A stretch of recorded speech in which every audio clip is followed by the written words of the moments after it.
Another Kame House lobby with the 2MK team. This is, as always, a loser stays on US East Coast lobby. You can find us in Ring Match Priority Lobby 02 in the US East Coast 2 version. The passcode for this lobby is 2717, and you can find us standing outside of course, Kame House. Beginners are, as always, welcome. Come learn and teach us your characters as well. Stream is going to be a little quieter this week in terms of my analysis because we're going to be working on stuff that's been talked about before. You're also more likely to see team members putting effort into things that aren't as easily shown or explained if you don't understand the characters that well.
Against an opponent like this, who is, as I mentioned before, very twitchy, you should be able to bait a lot of their wake up.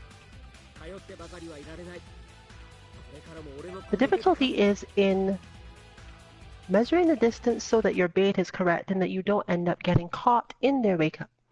However, if you do get it wrong, you should generally assume that they will be continuing to do it because of the chance of it being right on their side. You're more likely to get a lot of mileage out of continuing to try to bait while you're in that state of not being perfect at it. So just working on your baiting will be helpful to you. It helps if you don't telegraph your moves too much, but a lot of the characters in this game can't actually do anything about certain moves, no matter how telegraphed they are, so you shouldn't worry too much.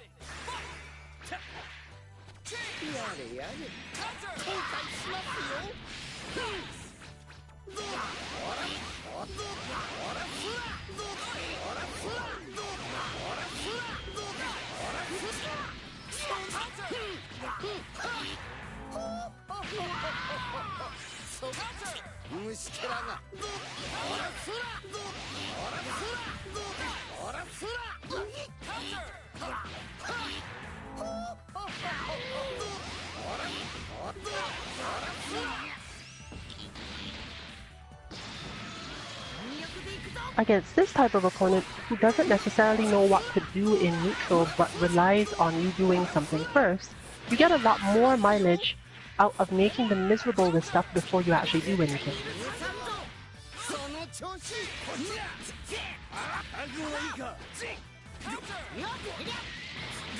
Their high tendency to press buttons and win out in scrambles in those positions means that it's to your best interest to do very little but zone, just so you can get a better option. Because part of the reason this sort of character is played is to avoid having those problems.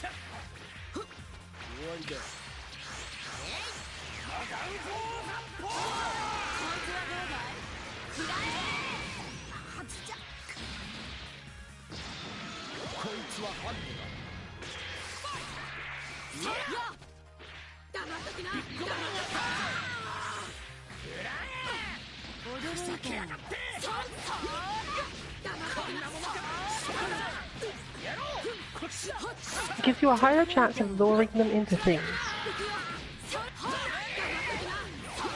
than standard tactics would.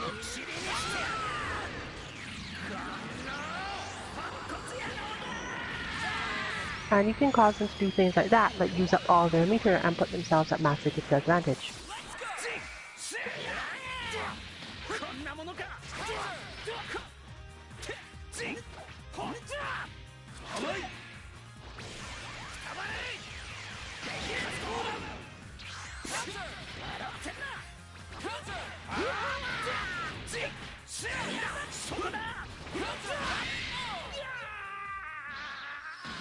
Putting them into a scramble or aiming to get to the scramble situation where they become twitchy and don't defend is a good long-term strategy in a match like that one.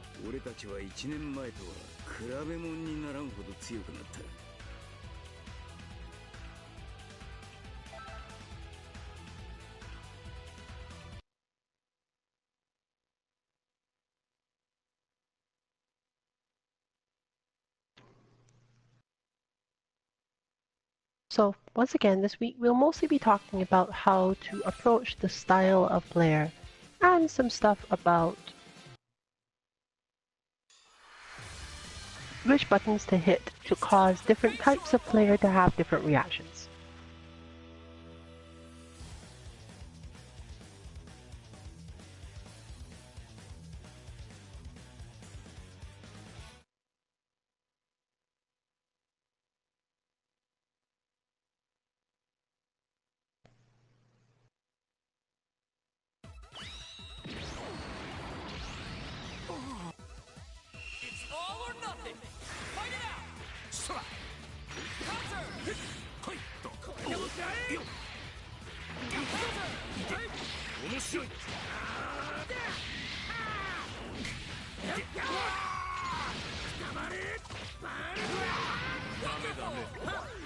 Against a very measured player, you're often trying to do something unexpected,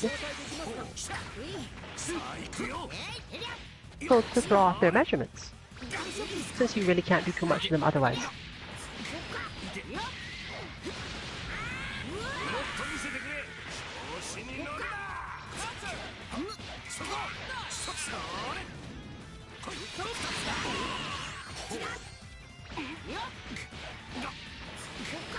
Since you also are at high risk when they get their combos off, you have to be a little careful about this.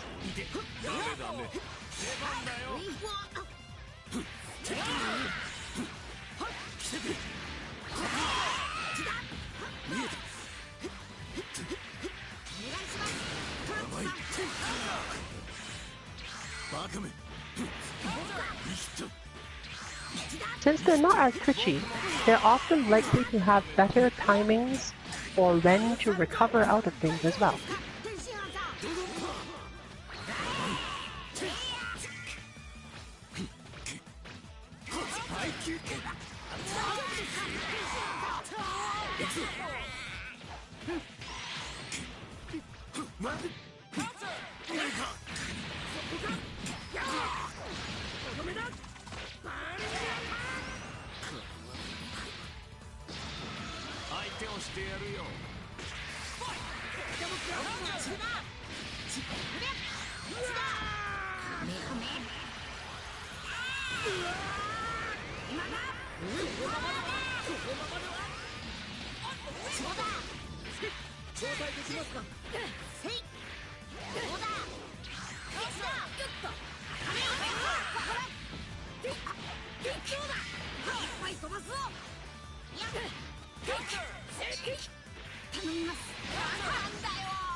As you can see, as we were discussing last week, delaying your recovery or finding different directions that your opponent does not expect, combined with certain timings, will let you put a lot more difficulty into your opponent's apparently endless pressure. Relaxing a little bit because you've been hit and not trying to escape again immediately can be a much better option. Sometimes you'll get hit because you take too long to recover, and sometimes you'll be fine. It's all up to you how much risk you feel you can take, and a good way to figure it out is to watch your opponent's meter. If your opponent's meter is relatively low, recovering out of things is not usually as necessary. Even if your health is recently low yourself and you are in some danger, your opponent having low meter means that you can probably get away with some stuff. There's no need to recover as quickly or as effectively when the combo that follows is already going to scale and you basically can take a couple more hits. You're not really doing it because you absolutely expect to be hit, but just to throw them off.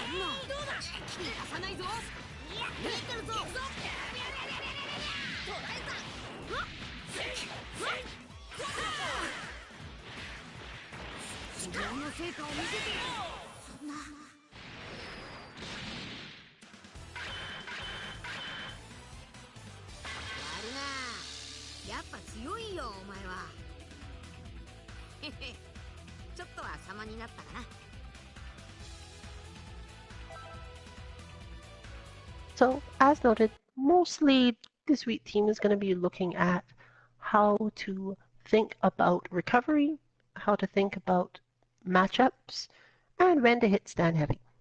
Same as last week, but with a little bit more looking into it as a precise thing.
The second thing you need to do against characters who measure their space really well is recognize that in order to do this, they have to give up a lot of their defense spaces.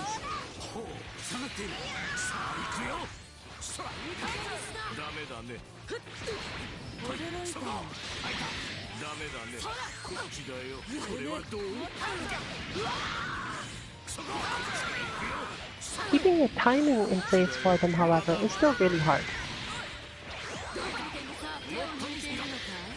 Once you have enough of a meter advantage, however,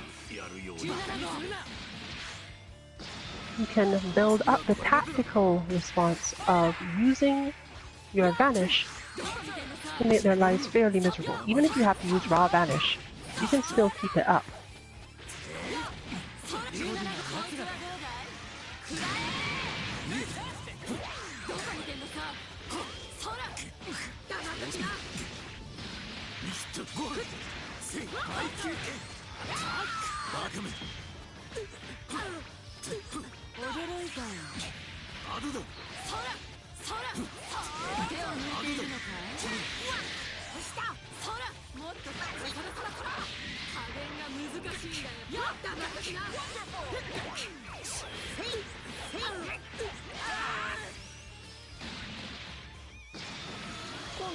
Maintaining that meter advantage can make your life relatively easier in this sort of timing matchup because your opponent no longer has the capacity to quickly or easily decide where they need to be on this move.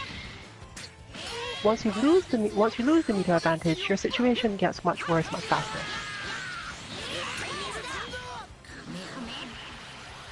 Because once they can convert into bigger damage, you find yourself disadvantaged fairly heavily.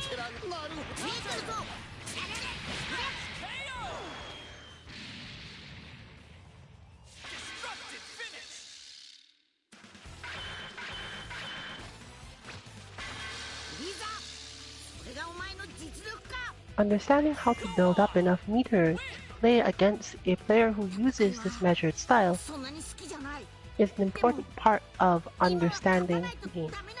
You have to sometimes take a certain amount of damage in neutral while doing other things to make sure that you don't get into a mix-up situation where they can clip you with a combo that can then kill you.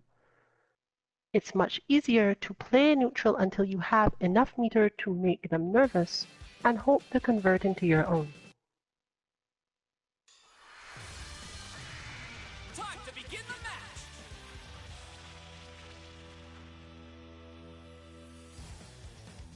Characters who have multi-beam attacks in neutral are much better at this than others. Partially because it's helpful to those types of characters who don't have multiple attack or approach vectors to be able to build up the meter over time like that.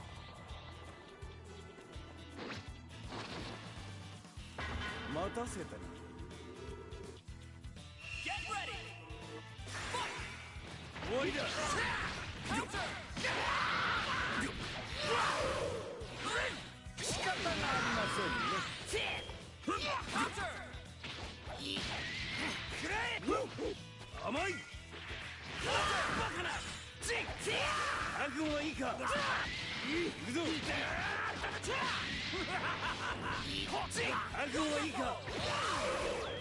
Understanding that your opponent will try to play that long-range game as soon as they can makes it easier to juggle them, to keep them miserable like this.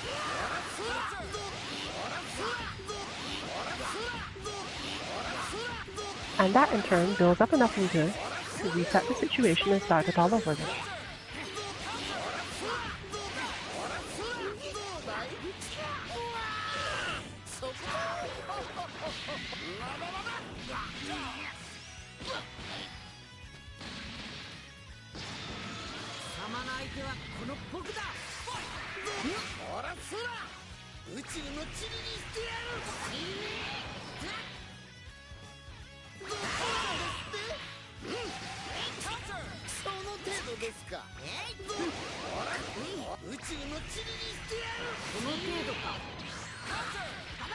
It is more frustrating to this type of player and more useful to you as a result to simply leave them be.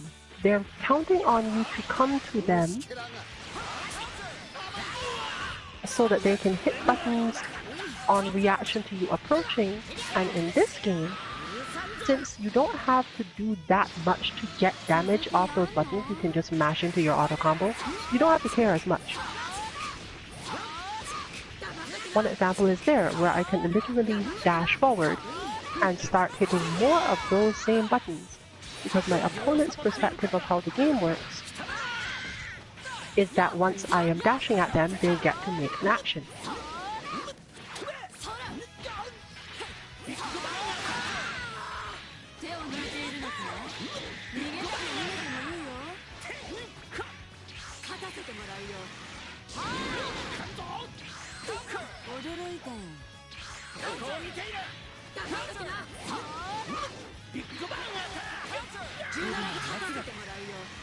Having characters who are easily able to hit from long distances when they do choose to approach changes the situation quite heavily in my favor a lot of the time.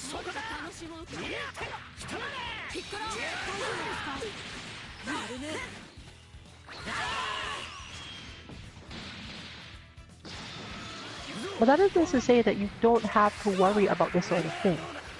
What you're mainly aiming for is holding the opponent steady long enough that they will stand still so that you can attack in the first place. Because as you can see, my opponent's perspective on how to deal with me moving is to just attack the space in front of them regardless of anything else.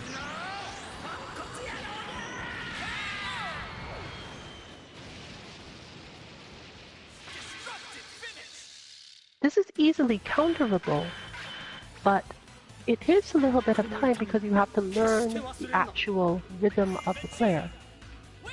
In this case, my opponent's rhythm is one where I really should just keep on hitting special because they are twitchy enough that I would probably land a lot more damage that way than ever trying to go in. They don't change out of the defensive mindset of waiting for me to come so they can hit buttons. Therefore, pressuring them more and more is almost always better for my game plan than actually going anywhere near them. Get ready for battle!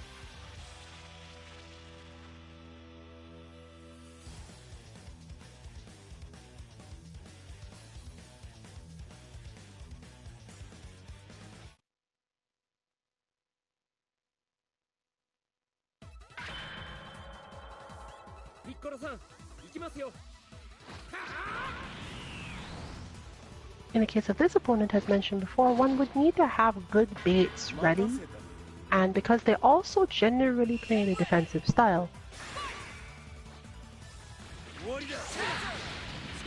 you have to be more careful.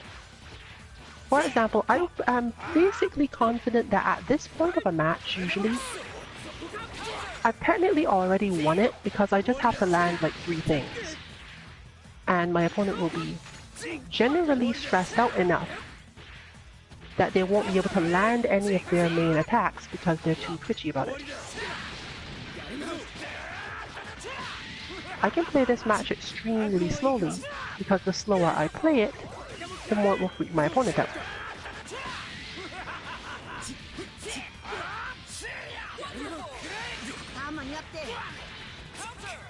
The downside to playing this slow style is that it becomes too easy for your opponent to switch out when they get hurt and to convert off of things when they do things correctly.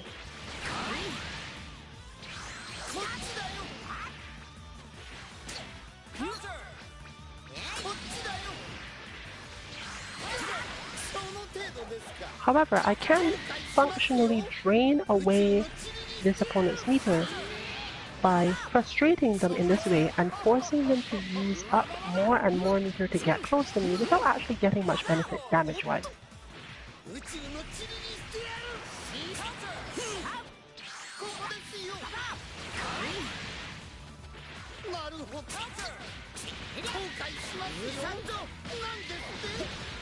But if I make a mistake like that and end up actually losing out in space-wise, the situation turns in their favor pretty quickly.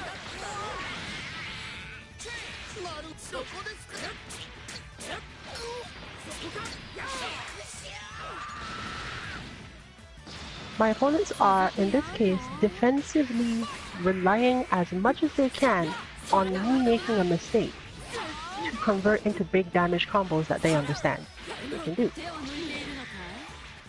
If I minimize the amount of time this happens, with my genuinely strong defense style,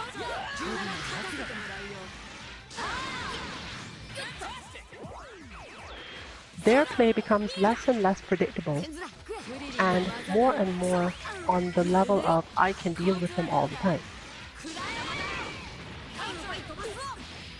But if I do mess up and I do take damage in situations like that,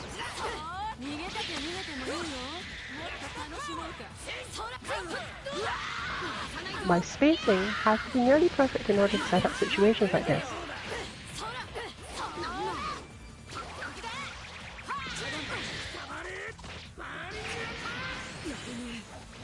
They have learned that that does not in fact block what I want it to.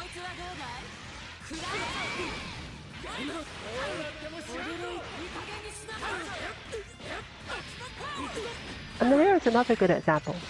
I knew my opponent's general perspective on how to play that scramble situation involved me needing to defend, but I still didn't do it.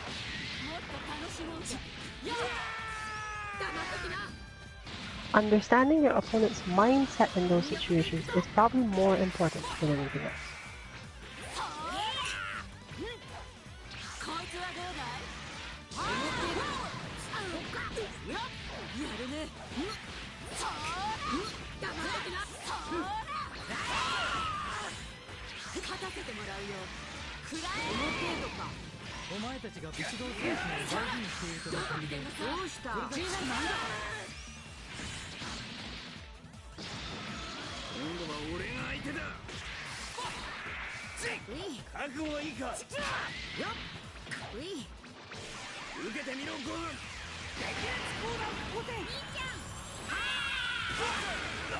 That is similarly a bait that went wrong because my opponent is actually twitchier than even I expected them to be.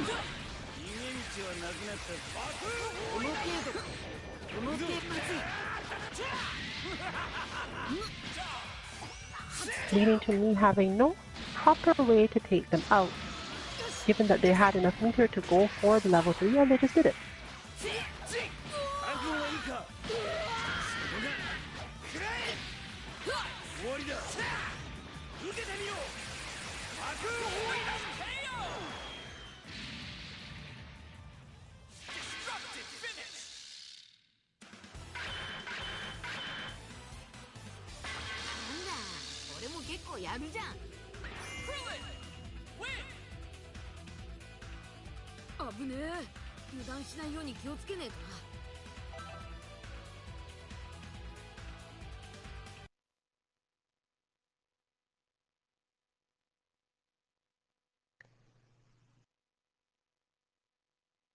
The key point is that while most things in this game are not actually reactable, in order to make it work properly, you have to set up your opponent's mind space, and because many of the responses a player can have are so varied between their characters, the only way to set up that space properly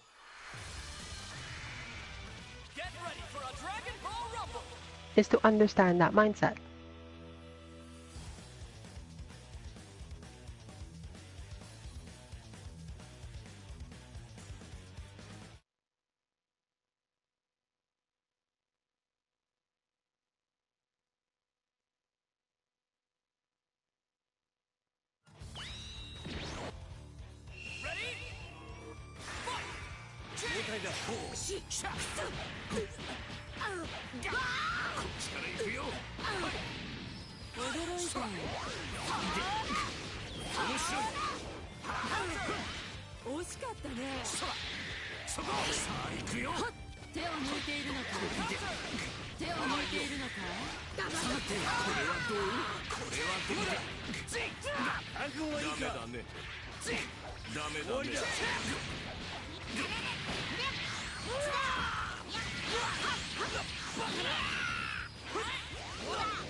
But understanding the measured player's capacity is a far cry from anything else you do in the match. For example, switching to the mindset required to deal with adult Gohan directly out of the mindset required to deal with Beerus is relatively difficult for most players.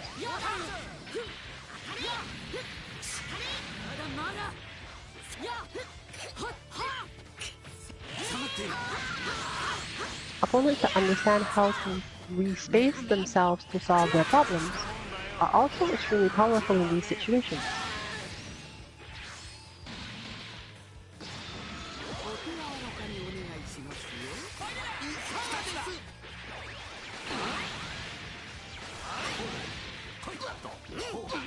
For example, you can note that my opponent here tends to jump backward to avoid certain situations, making Frieza my strongest weapon against him as a generality, but not something I can necessarily count on, regardless of that fact.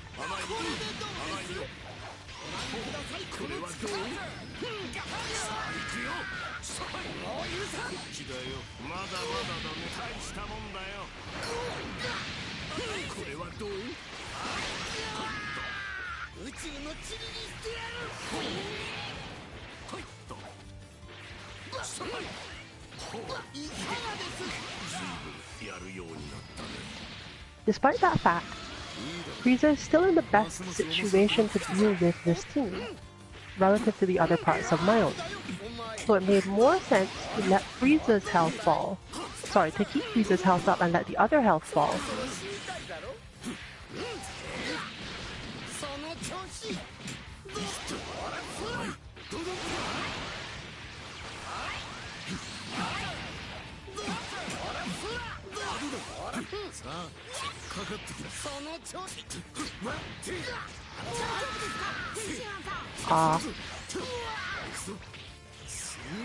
But in the end, no benefit.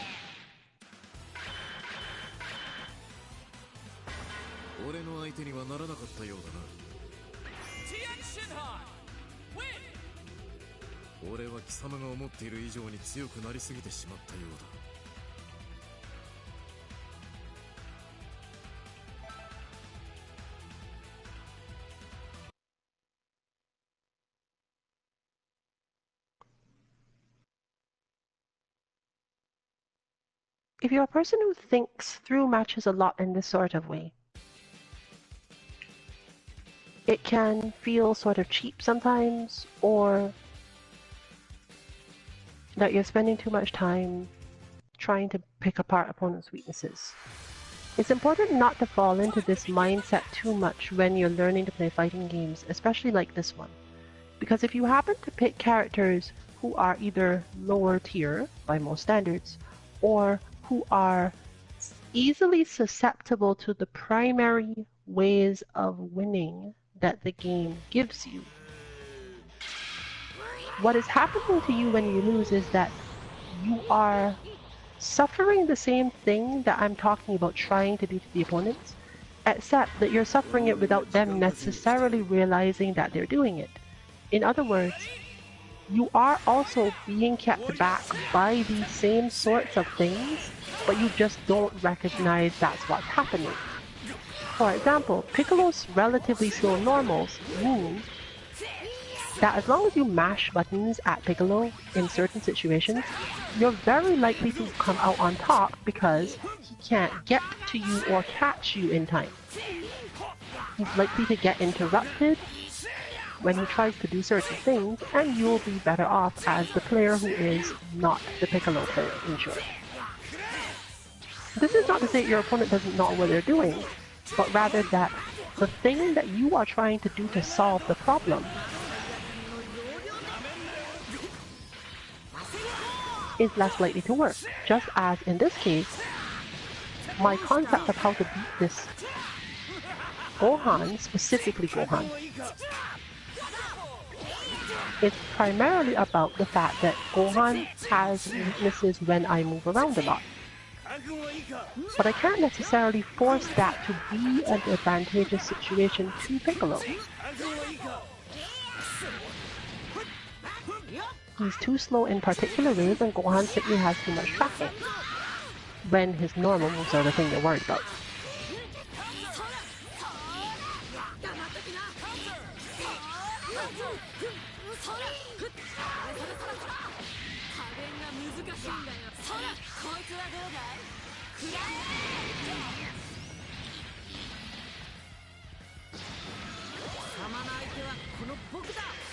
Well, it's in my best interest to stay out of this situation as much as possible. Not because the situation is normally an unfair one, but because my natural response in the scramble is not advantageous.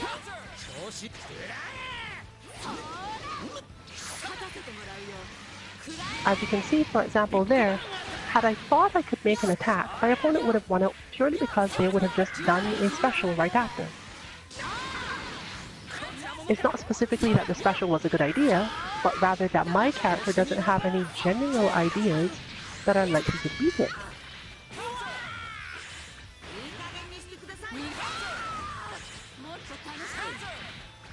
And more of the same is seen there.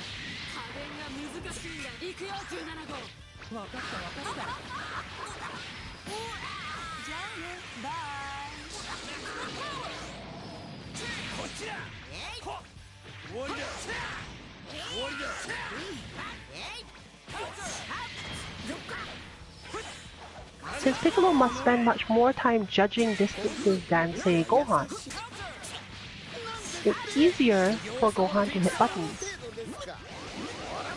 and just win.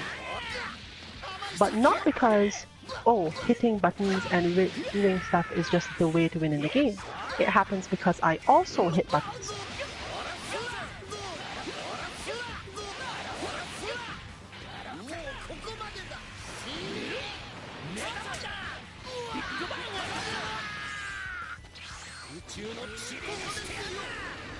As you can see there, for example, that would have been the act of everything in front of me dies, which is technically a very effective strategy, obviously.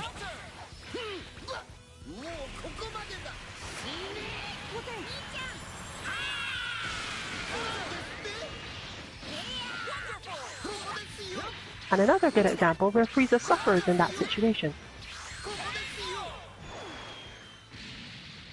Because even though he is using a super as well, it's not as powerful, so he can't do anything with it.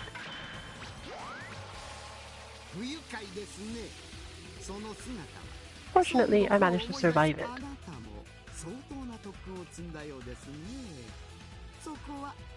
And the triple vanish was purely about the same thing mentioned before. I know my opponent's response to me moving is to hit buttons, get ready to attack, put damage in front of them, take up the space they can see. Vanish obviously gets past this. They were low enough on health that I could just keep vanishing until that worked. The battle's about to start. Good luck.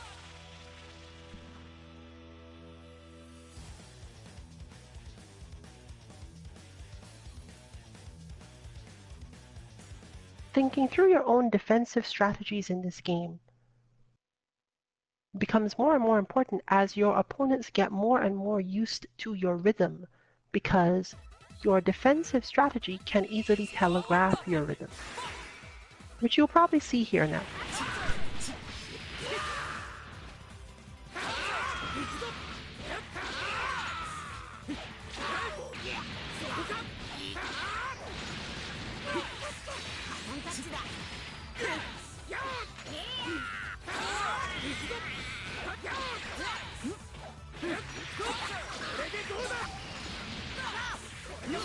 うした。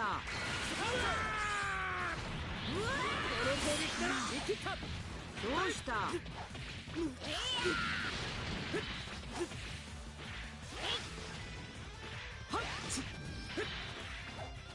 やっそ。と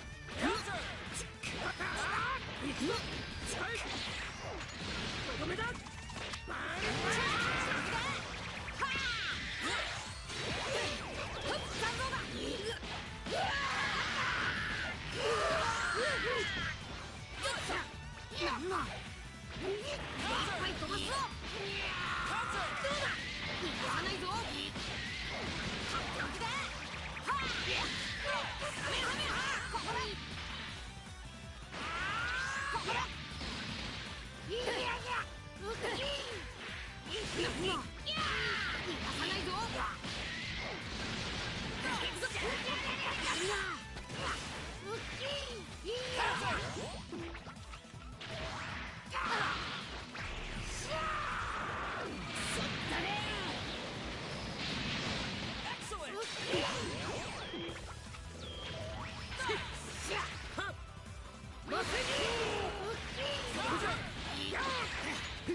次は助けるからな。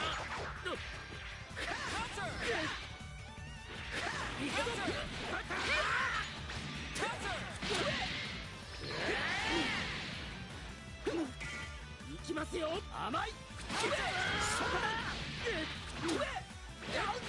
終わらせてやる。バーニングだ。ここを見ています。点数をませんか。切った。ビッグバン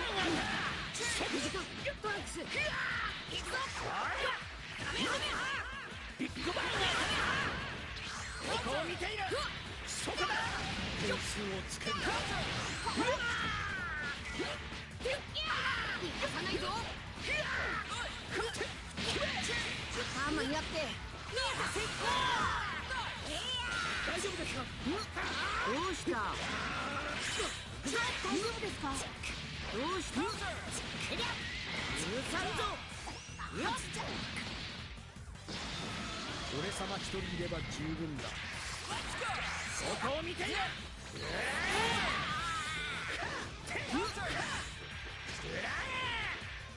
点数をつけるとすればビッグバンよっ。そこだ。よっ。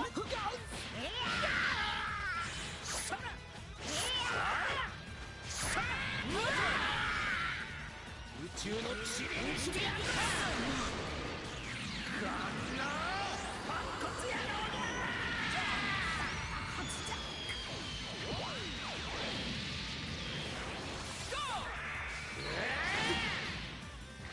とどめだ。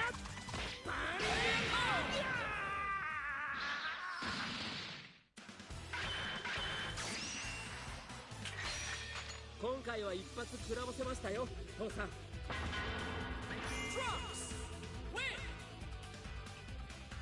これで終わった。ありがとう、みんな。Having a predictable defensive rhythm gives your opponent a lot of time to think about how to get in on you. Having a slightly unpredictable defensive rhythm means that their offensive rhythm is also stressed by this. But let's say your opponent does an attack and knows that you are the sort of person that will prefer to stay on defense. They'll look to follow up with an attack that opens you up. Similarly, if they don't expect you to do this and expect you to hit buttons, they'll think of what can I do that's invincible that will catch your buttons? What can I do that will get me out of the way and maybe make things work out for me? Things like that. This should be a great fight.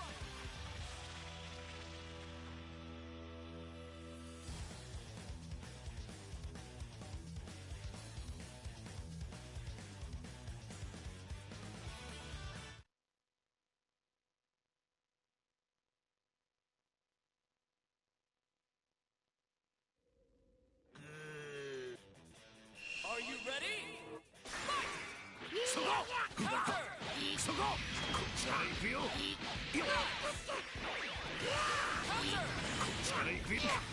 甘いよ。大丈夫？よろしく。面白いぞ。はいっと。これはどう？そこ。こっちから行くよ。それ。こっちだよ。まだまだだね。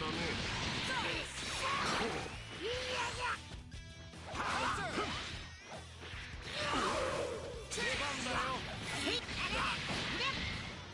無駄だ。カメハメ。頭にあって見えてるぞ。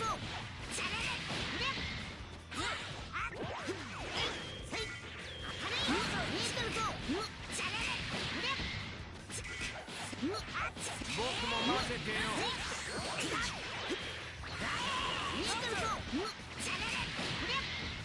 どうした？ビッグバンアタック。またストロー。バカめ。どうだ。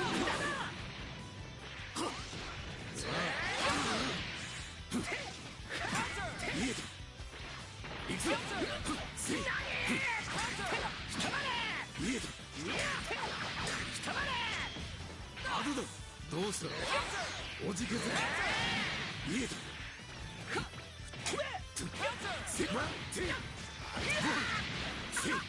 やさんぞ。くそ。すぎこ。そんなバカな。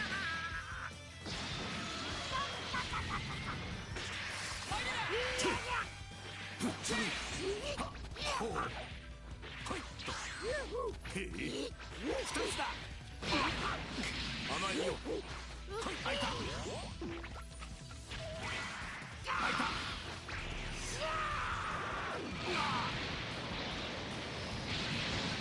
特盛サービスだよ。こっちだよ。こっちだよ。まだまだだね。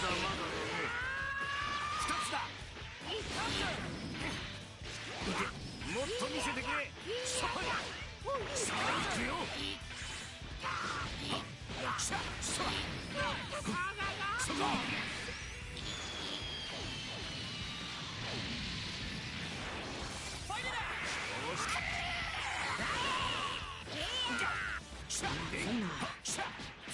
そこ。さあ行くよ。まだまだだね。さて調子に乗りすぎたようだね。そらよ。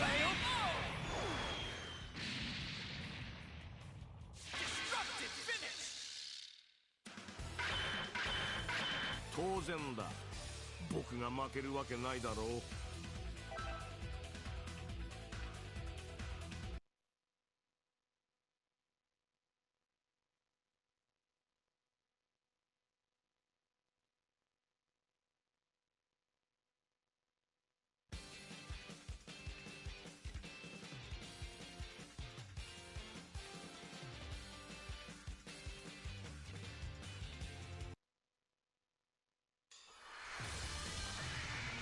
The battle's about to start. Good luck!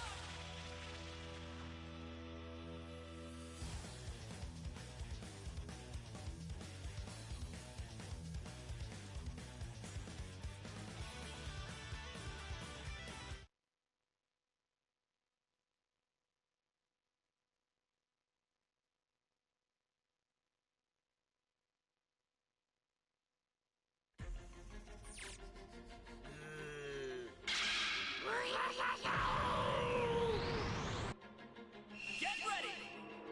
Go!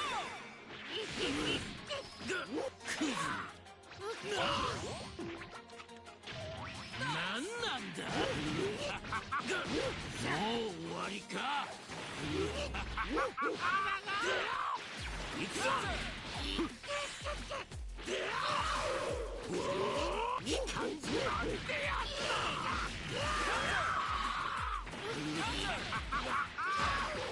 おしまいだ。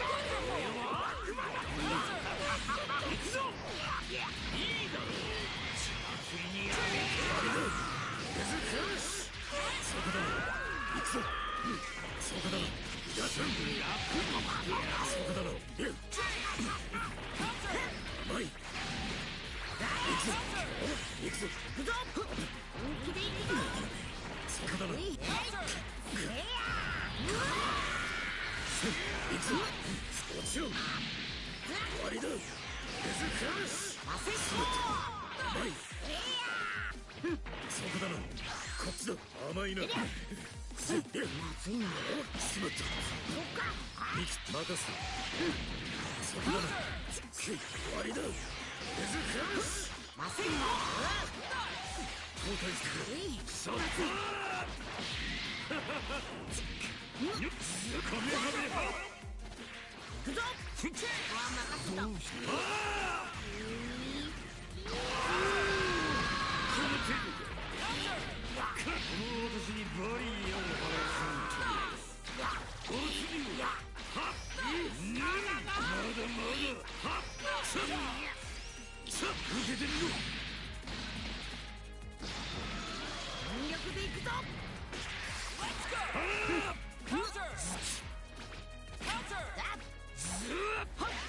どうしてよっ。さて許さんぞ。協力してもら釘田さん。おう。カメハメハ。無駄だ。どうした。さてどうした。まだまだはっ修行をサボっているか。はっちお次ははっどうしたさてだビッグバンついにこの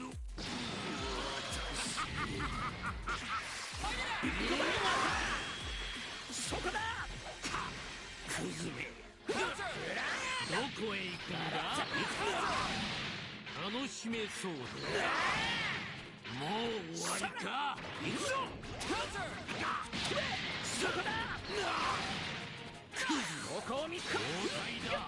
殲滅するデズクラッシ調子に乗るな。ュ行くぞスタ調子きー甘いなこの距離なら手ファイナルステージ。これで終わりしまっただ。この俺が本気を出すまでもない。あれ俺が殺してやろう。行くぞ。カスになんなんだ。もう終わりか。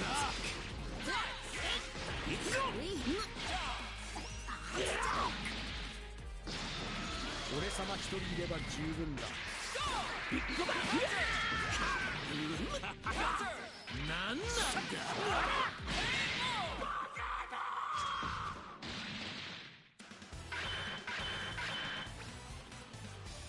貴様などスーパーサイヤ人ブルーとなった俺の敵ではない。礼は言わんぞ。この戦いを通じて俺はもっと強くなった。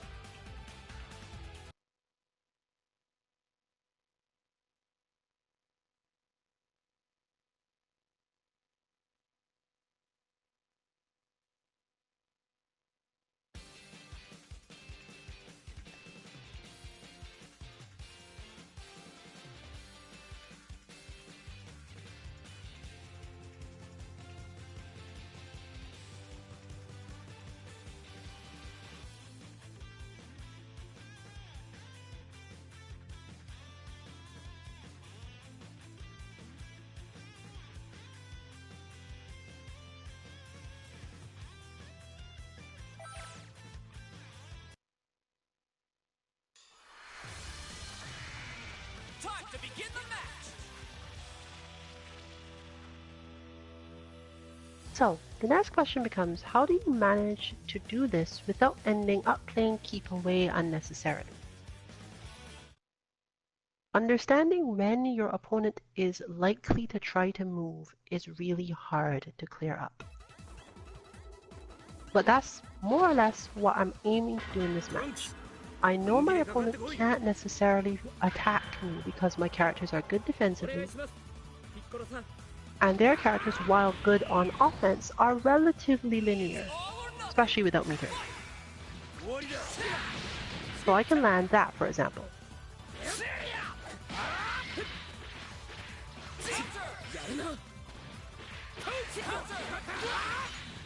But if I miss a scramble, obviously they're going to get in at least somewhat.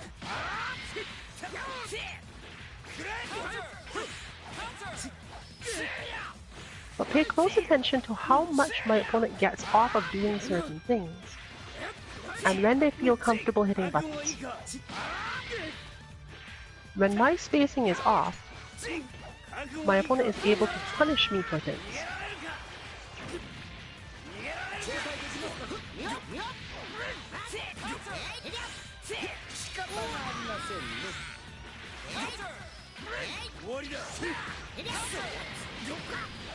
And here I am, punished. The punish takes a lot out of me. And health disappears.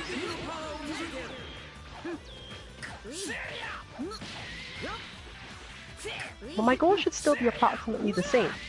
To repeat this situation because I have a good idea, a decent idea at least, of when my opponent thinks that defense is their better option.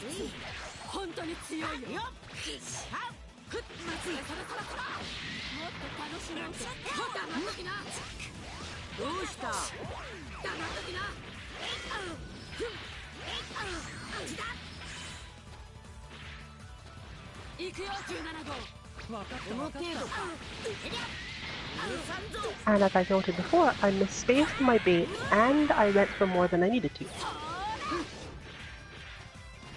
The punishment for this is kind of high.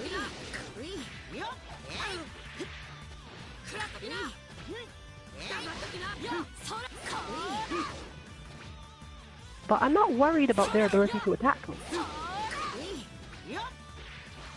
I just don't have much confidence that they can successfully do this. What they can do is mash buttons once close enough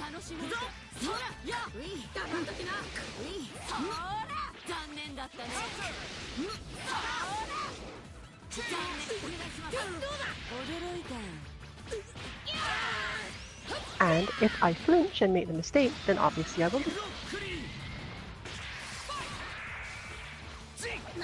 The key therefore for my fighting style against this sort of opponent is to be able to convert heavily off of damage whenever I do anything.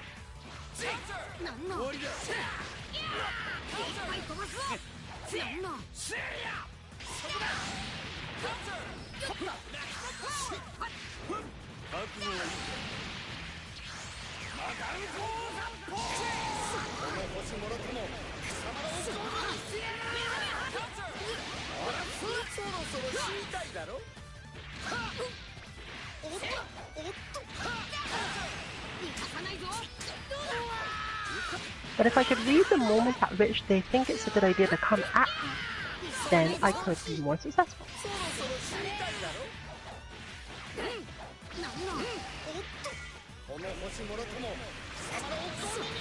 But note the defense just stays up. It's not a matter of the opponent thinking that they have an opening to hit me. They're just looking for a moment where I mess up.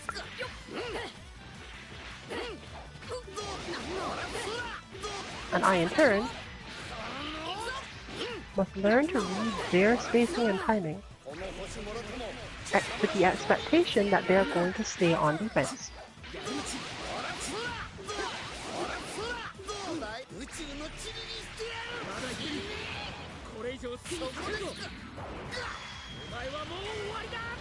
That, for example, could have been avoided if I had thought more about the specifics of that particular type of movement from my opponent. Because, as I said, they're just going to stay on defense.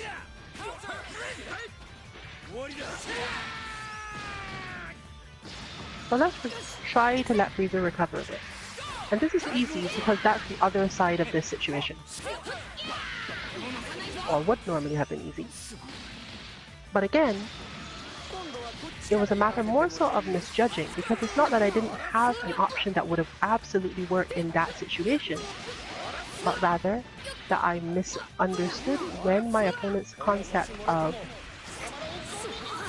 attack and defense was happening, and therefore kept going in the timing I shouldn't have.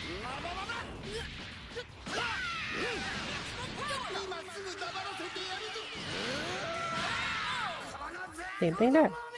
My opponent is absolutely going to keep blocking. I've played against the team enough to know that attacking me is extremely intimidating to them, so they generally aren't going to do it. But until there's a way to make that an advantage in the match enough to win it, it's not necessarily helpful. In fact, it's detrimental to me, because I eventually get impatient enough to attack, and if my attack is not aimed correctly, then I'll hit some buttons, get hit by buttons, and lose. The key to this is where the progression goes in terms of both advancement in the game and advancement in understanding. Generally, my opponents don't get a lot of time to learn when to attack me if they are spending their time looking for opportunities in neutral where I have made a mistake in my attacks. So if I get to the point of just wanting to win, I can just stop altogether. And sometimes that is extremely effective. But we're now going to see an opponent who, even though they have a similar flow, have better characters suited for the purpose.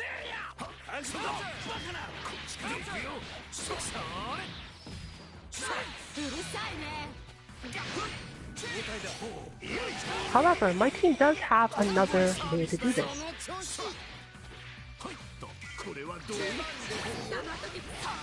Getting in on Beerus is a matter of being able to super dash at the right time. More so than anything else.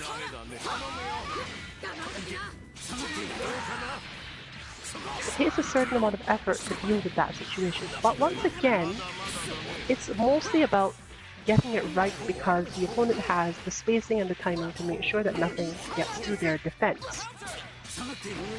While this player is more measured, you note that more or less the same thing happens.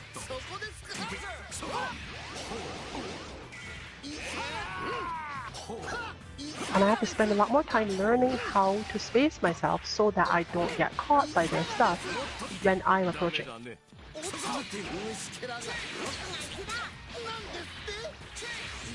Fortunately, Gohan is much more suited for this, but it's still not necessarily going to help that much. Because as mentioned before, the key to the plan, in terms of the match, is more so about making sure that the people on my team who die are not Frieza.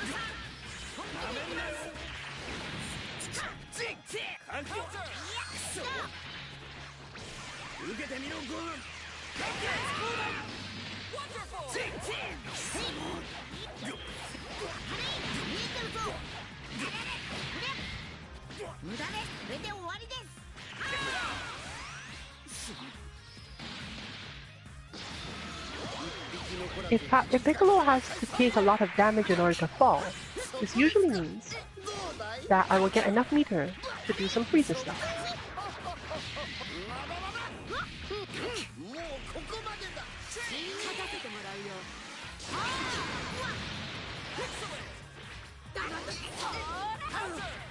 But no luck today.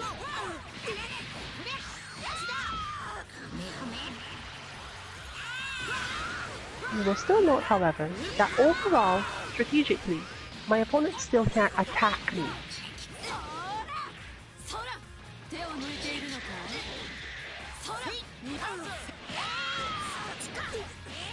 In general, whether or not someone lands an attack on me in most games is more so about whether or not I fail execution. And having that confidence that basically I have to fail execution in order to take damage in certain situations means that you're able to feel much more comfortable about the game as a whole.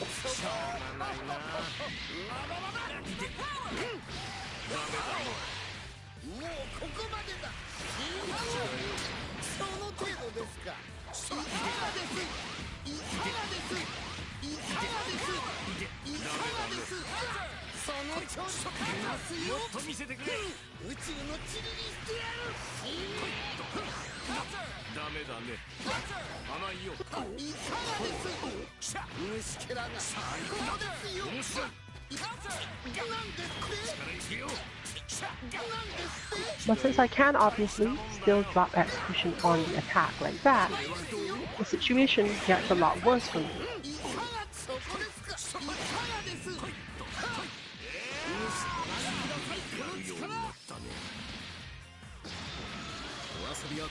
So, meter-wise, advantage-wise, I should be in a good situation here, but can I actually do this in any way? Can I open them up? Can I find myself the spacing required to actually do this? And the answer is no.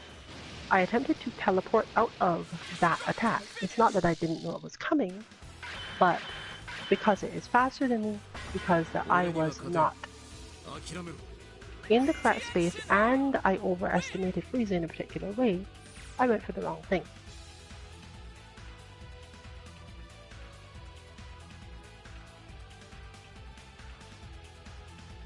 In terms of what you can learn in situations like this, you can either choose the path that causes you to lose more but build up more skill, or you can obviously choose the path where you get to keep on winning.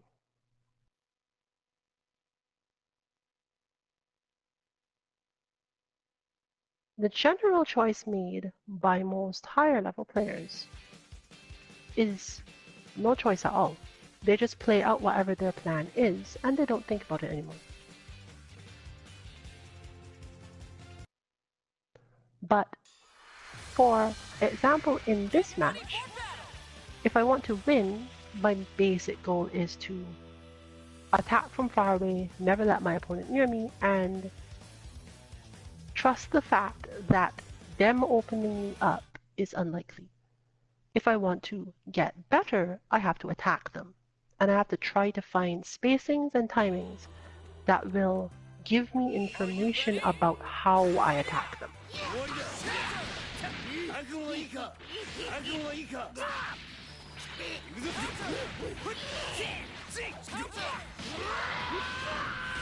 So yes, I'm absolutely going to lose this, and I'm going to lose this because I'm going to try to do things, and my opponent is going to whiff buttons at me until something happens. I can use this to like maximize the amount of time I actually get to play a certain thing. I can do this for a while, just to get myself like emotionally reset so I don't have to worry about it as much. But stuff like that, I want to look for, okay, after I've done that, what do I get to do?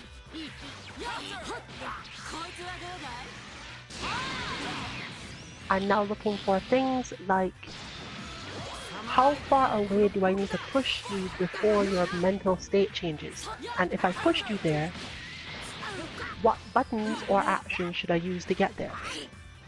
A good example is that this spacing is a bad spacing to be at against Gohan if I want to actually hit him. He can do a ton of things and I get to do very little. But I have options. I can call, instead of actually going myself on 18, I can call 17 and try to get in on my own.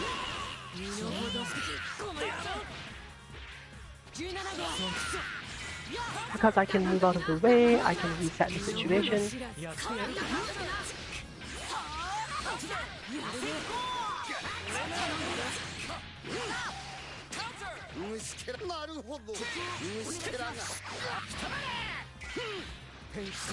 With Frieza, I have a lot of very zony options, but that doesn't actually solve my problem. This is good for being an idiot about just pushing my opponent out, which is good because that's what Frieza does. But I still don't have a solution to the problem of Vegeta himself. When Vegeta's in the air like that, what am I supposed to be doing on Frieza? Guess I don't get to learn because I got beaten. But I have to remember that feeling as me losing not because of anything particular to the matchup, but rather that my failure was in not knowing which of those things I needed to happen.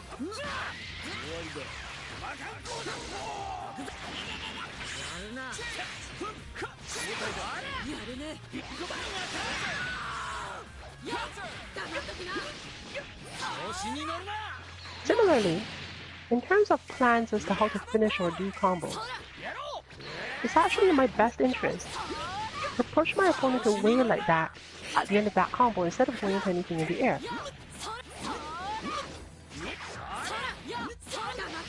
And I can see now that against Vegeta, I'm more likely to get a response out of my opponent that I can actually counter.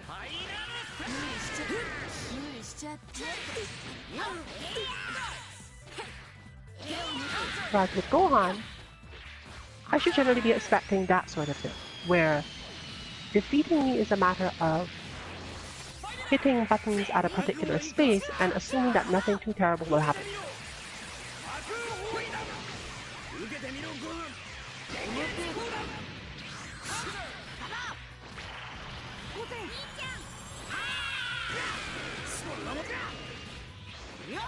So I bait that so that I can get away from Vegeta later. But I still overlook the fact that my opponent's most likely action on all of these situations is to just rush me down and try to attack me that way. It is the sensible thing for them to do based on how they understand the game to be played. If I can't actually beat you by winning in neutral, when I have the knockdown, I should absolutely go for the absolute maximum I can get out of it. So like that. That is all on me. If I am disrespecting the fact that my opponent doesn't know how to attack me, and therefore trying to do wake-up stuff, thinking that they might try to trick me or something, I'm disrespecting both myself and my opponent's current understanding of the game. I should believe that I have made my opponent so flustered that they feel they must attack me on my wake-up purely because they are flustered in general. And similarly, I should believe that my opponent's style of play leads to them being confident enough in this to actually try it.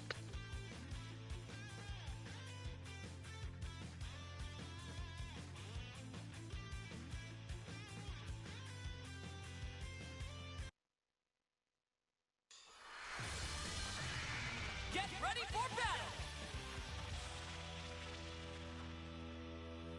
It is entirely possible in fighting games to be a bit too active because you're thinking about all the things your opponent could do, but not thinking about the things they are likely to do or want to do.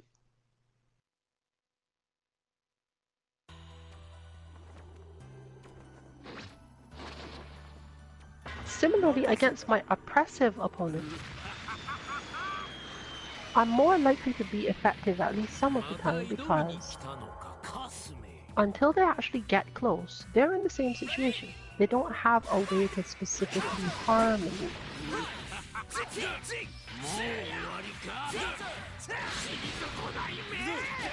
And they're very likely to space themselves in positions that are more likely to lead to more attacks from their side than anything else.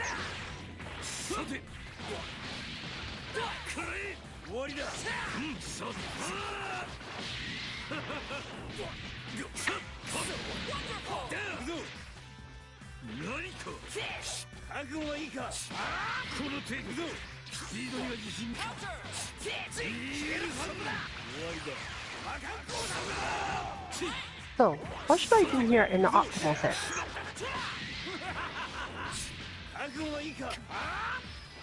Give my opponent at least the feeling that I'm going to attack them, and then not follow through on it. That's the best possible outcome for Piccolo at this point.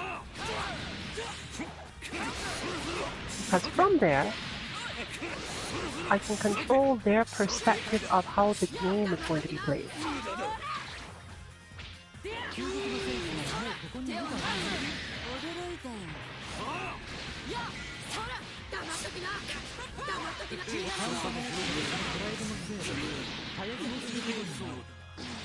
Let me forget that. I don't remember that. Oh no, that was Mrs. Scott. Never mind.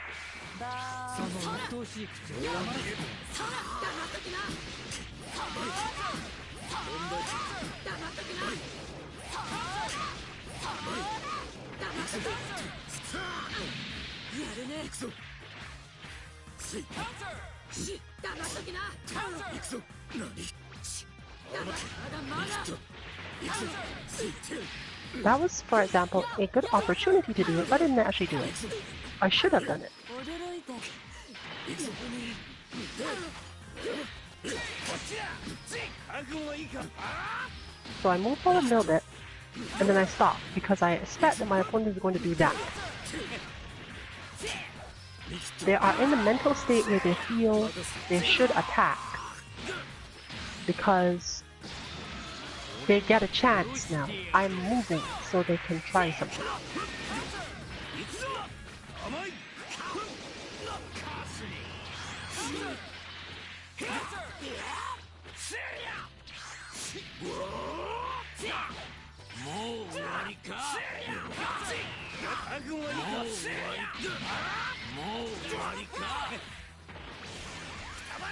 And there's that moment. Depending on who I'm fighting, the meter usage can be put to this purpose relatively easily, as you can see. Piccolo and Frieza both have a very strong capacity to respond to Super Dash with Super of their own from basically anywhere on the screen, and know that nothing will happen to them.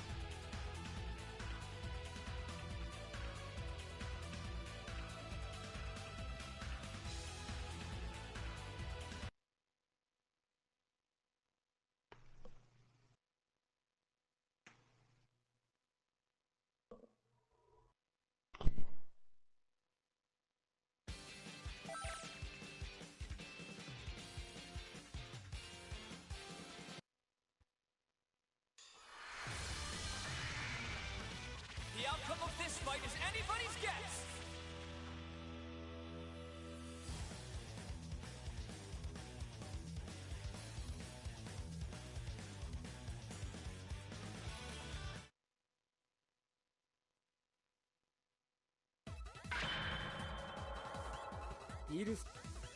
Are you ready?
One of the best ways you can learn these things is to find yourself not responding to the start of a situation.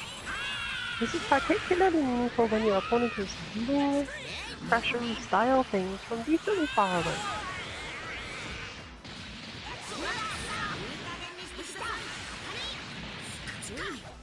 Your general goal should be to let the situation play out enough that you can think about what the optimal answer to the situation is, rather than putting yourself out there by trying to hit a button, getting hit by the very first part of the mix-up or the pressure or whatever, and then never getting a chance to figure out what would happen even if you did block.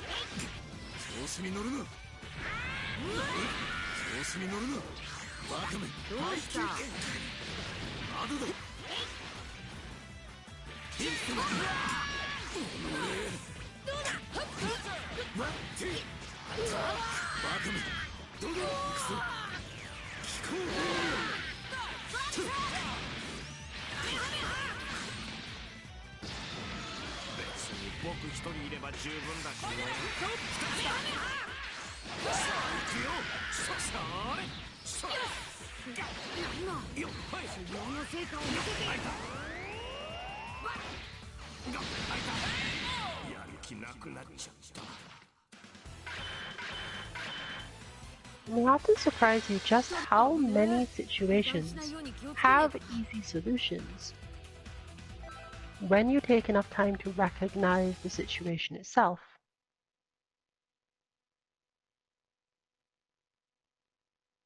A matter of sometimes gargantuan patience to just let yourself get caught in mix-ups until you recognize the mix-up well enough to say this is the better response. And we can end up held back quite a bit by that situation at times.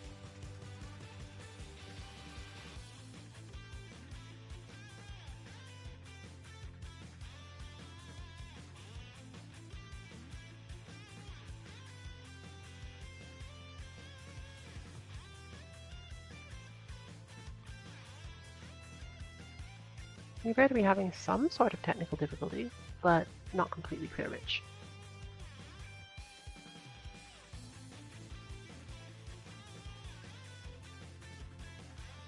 Let's see. Ah, it seems I was stuck somehow, so whatever. Onward.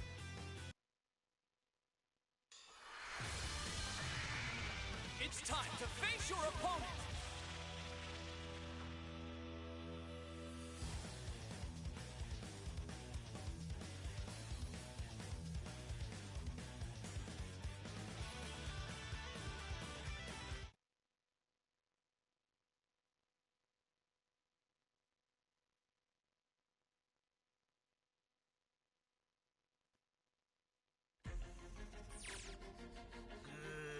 When you then face the question of how best to change the situation to your benefit,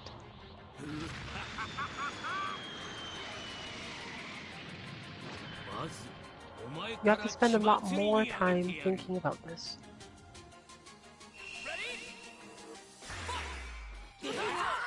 Defense is one of the hardest things to learn in fighting games, and technically one of the most rewarding things to learn. The problem is that obviously, defense is never enough on its own. You need at least some offense, and you need to have a good idea of where to start your offense from your defense at least some of the time.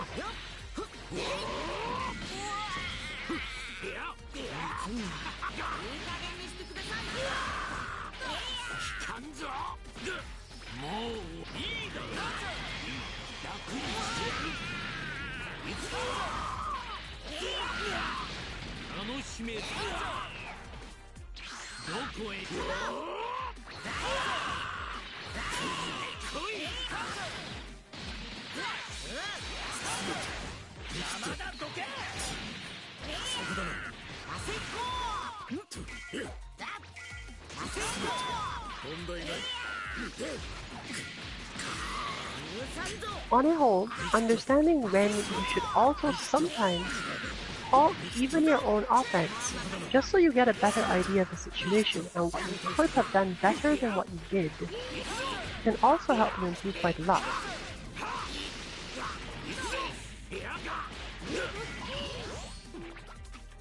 While it is generally good to get some good damage by hitting the correct button, or even any button that reaches,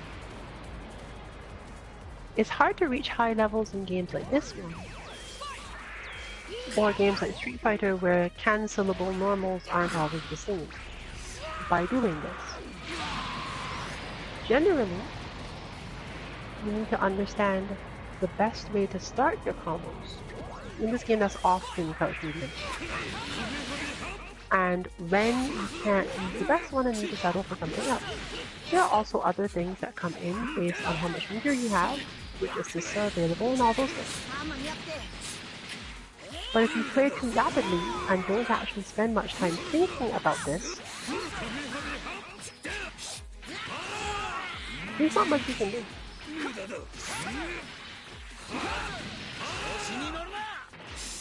Eventually your gains will be negated by someone who doesn't do enough to get caught in your stuff. For example, my style of play at the moment, and that's just it. You don't get to do anything.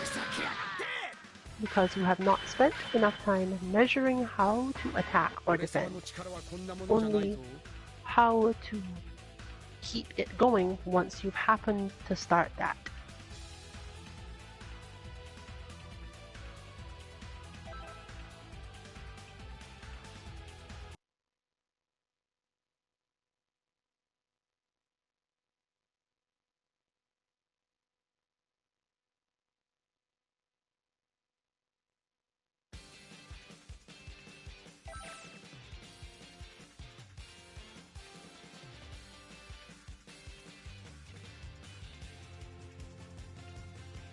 For keep away characters with decently good ways of building meter, one of the best things you can learn for yourself to start off is how to convert your tricks and traps using Vanish or Super into something meaningful.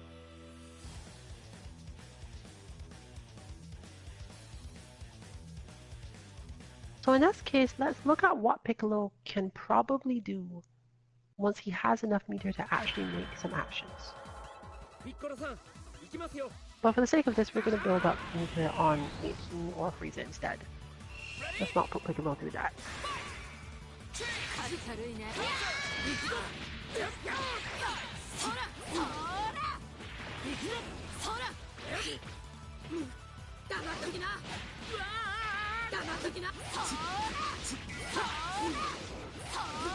It's probably enough. Here, there we go. So now,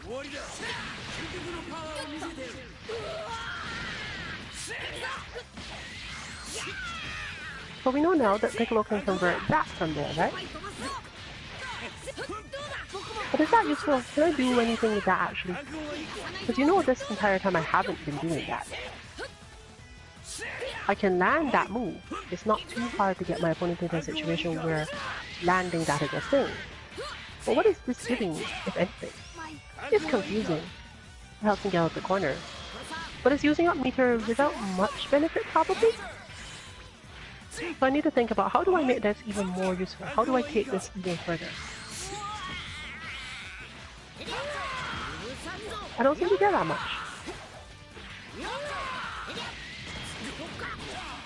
But Piccolo's down.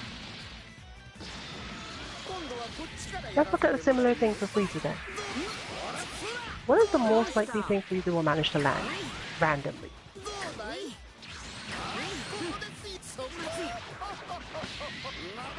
Well, that's not exactly what I had in mind, but it does help. Because it keeps the person's mind on a particular form of the mix-up.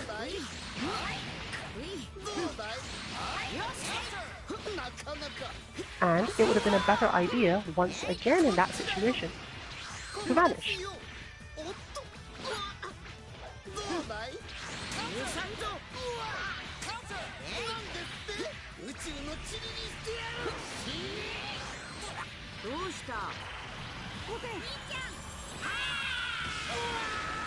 Nope, he does not in fact get over that.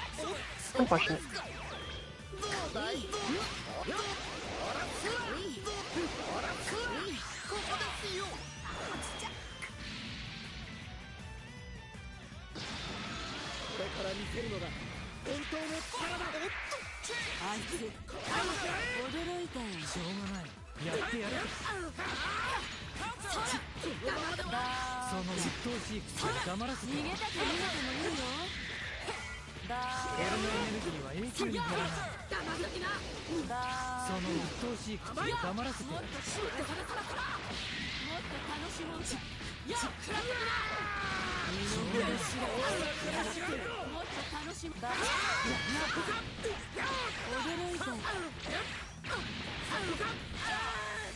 So, once again, it's mostly execution, so I'm not worried about that.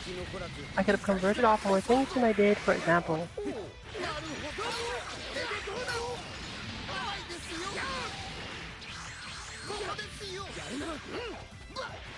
But it can generally make my opponent miserable enough to get something out of it. But I have to spend so much time getting this sort of thing perfect.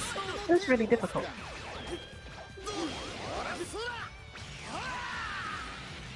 さらなる進化を求めて正解でしたよ。おっと、この星もろともなんて力をしてやる。まだまだもうここまでだ。 Oh wait, his is the one that does less damage, isn't it? この星もろともなんて力をしてやる。 Hello. Destructive finish.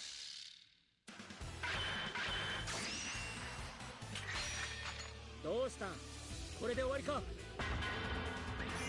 But a different way to look at this would be, for example, if I know my opponent is going to defend nearly every super, because they can't afford to move, what option, if any, does Frieza have for making that a bad idea?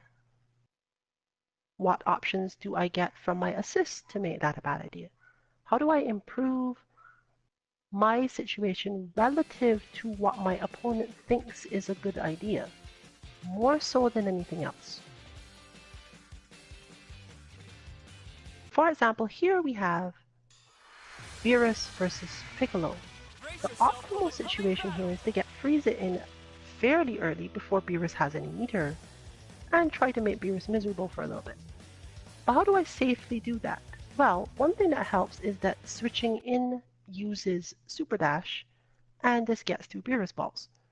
Beerus doesn't have a lot of options to deal with it. He can block it, but Frieza doesn't care. Frieza hovers fairly well.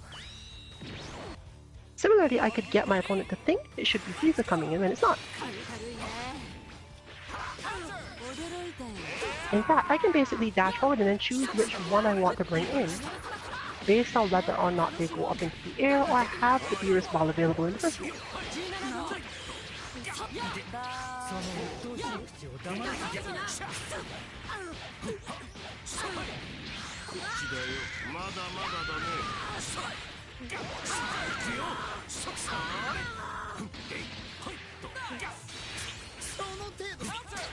So now I have Frieza with some meter. It might not help yet, but it could still do something.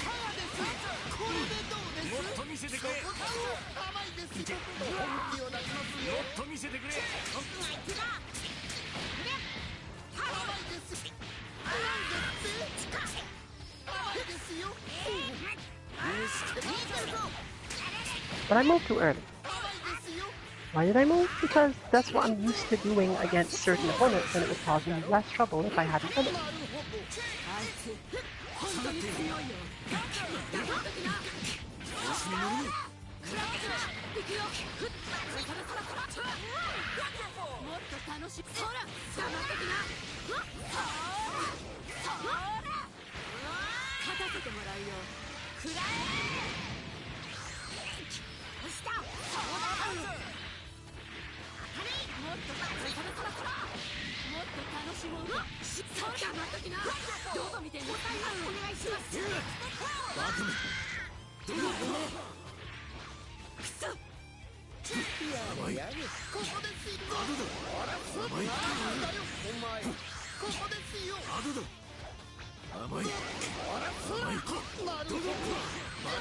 So what can I do if I know that my opponent feels as if they must defend? Well, Super Dash is actually fairly hard to react to the point where I specifically try to abuse it against the team as little as possible.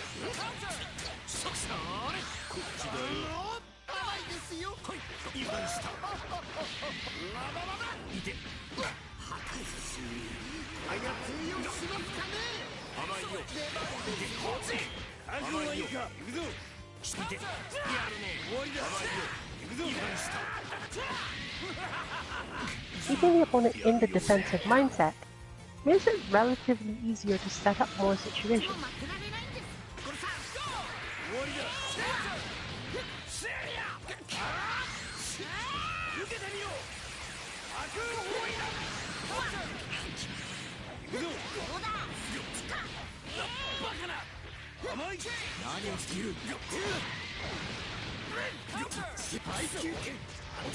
But I still made the mistake of waking up with buttons, even though I know my opponent's situation is very different than that.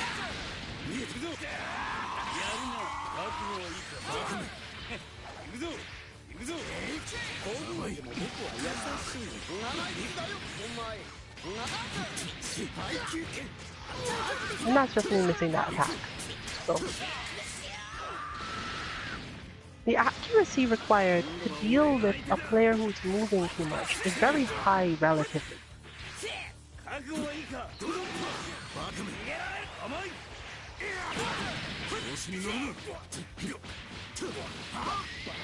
And if you mess up your accuracy, then that happens.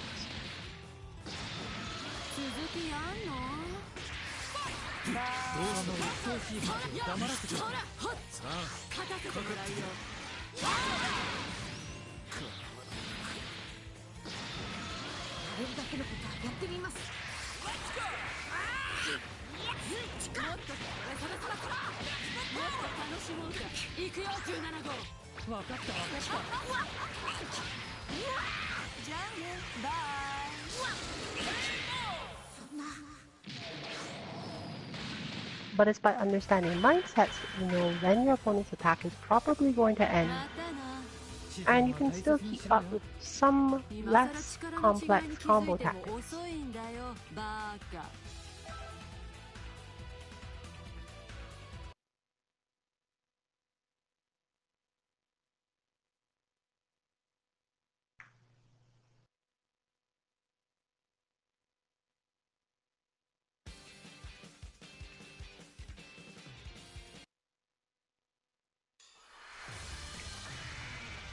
This should be a great fight.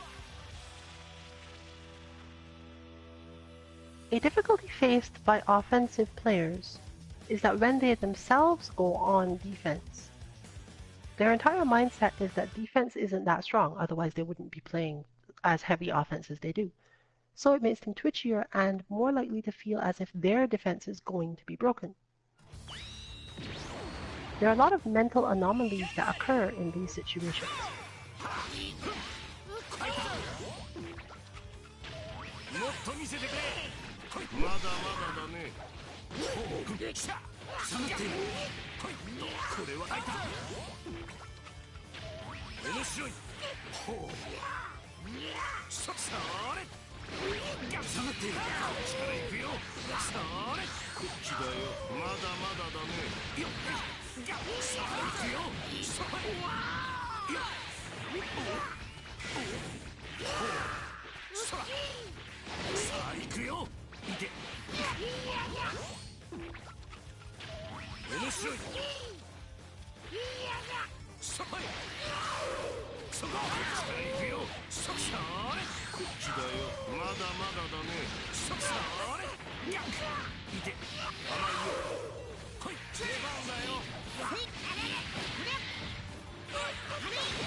But one thing that is not well understood is that defense in this game is actually relatively easy. For the most part, you really can just block. There are a lot of things in this game you could just block. And a lot of characters who don't get to keep up their pressure very easily if you do, forcing them to move away from you, often in ways you could even react to depending on your own character. It's that unwillingness to block that causes us such problems in the game. Now, this is still definitely not entirely true. Your opponent can use their assists to cover their situation and make your life miserable when you are defending against them. And there's a good chance that those will open you up, but let that be the thing that opens you up, not wake up stuff, not failing to block on wake up, because you've not gained anything from that.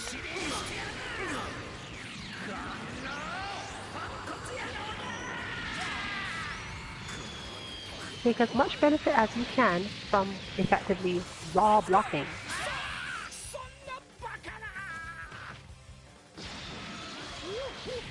and worry about getting opened up by assist and stuff after you've gotten that far into the block string or whatever, because at least then your opponent's assist have to recharge.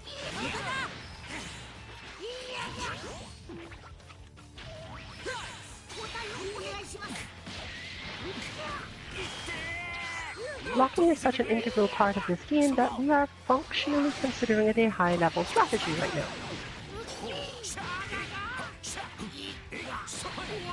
Go. Lesson 1, all the way back from the beginning. Lock on, wake up. The chances of anything terrible happening to you as a result are relatively small, and you can jump out of Dragon Rush if you really think that's what's coming.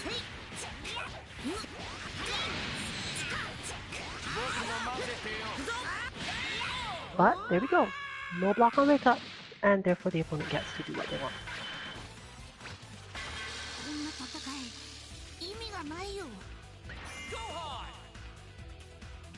Understanding what you can and cannot react to on your own wake up is a skill that can only be learned by being willing to block on wake up first. Because when you are willing to block on wake up, you are able to track your opponent's movement in a different way.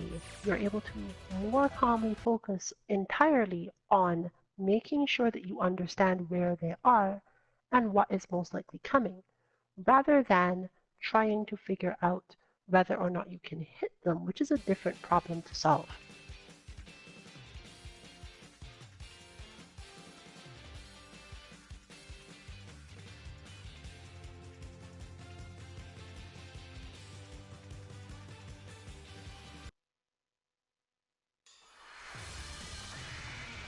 A fierce showdown is about to begin. Of course, for slower characters, it can be detrimental to have to block. For slow characters without assists that help with their defense, there's a good chance you need to try to find some way out of it. But those sorts of characters are not characters that are easy to put into that situation in the first place, and if need be, just use the sparking.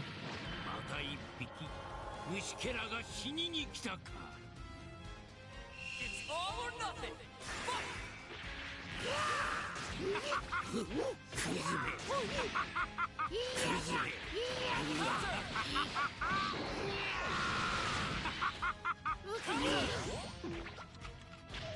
楽しめそう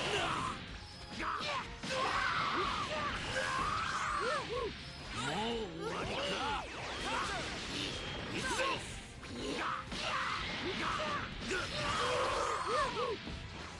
楽しめそうだじゃあ少しだけそこまで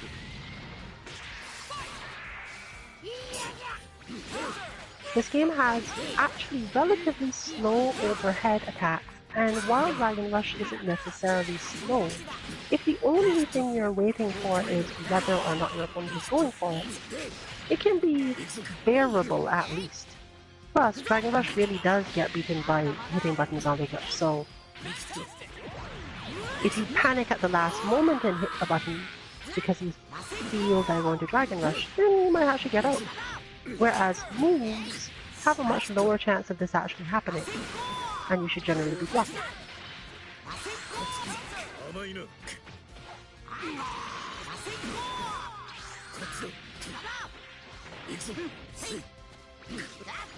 Now, of course, after knockdowns that came out of scrambles, you can definitely be at least a little more daring because you don't really know whether or not your opponent is confident in the scramble either.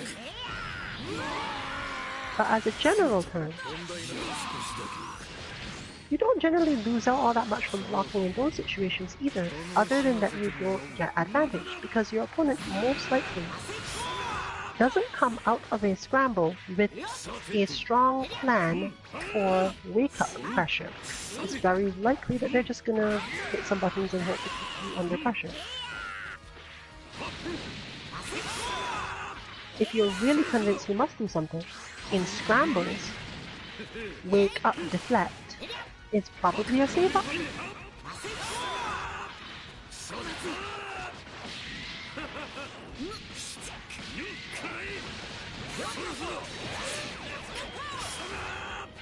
私にバリアを張らせるとはどうした。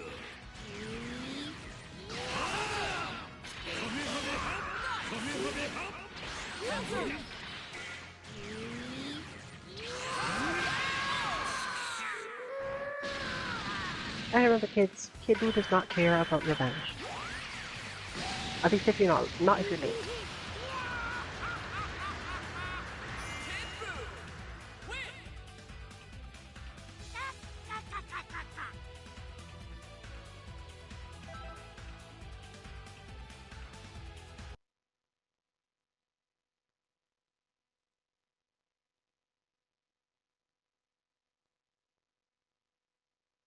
It's important to be able to plan your defense after attacks just as well as you plan the attacks themselves.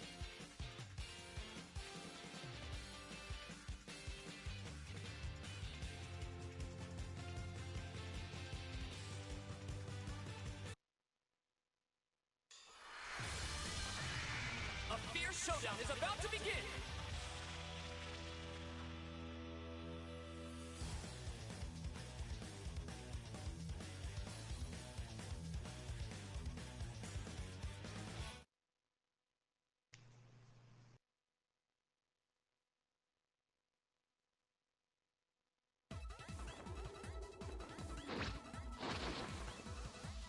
Trunks, 本気でかかってこい。お願いしますピッコロさん。 Ready?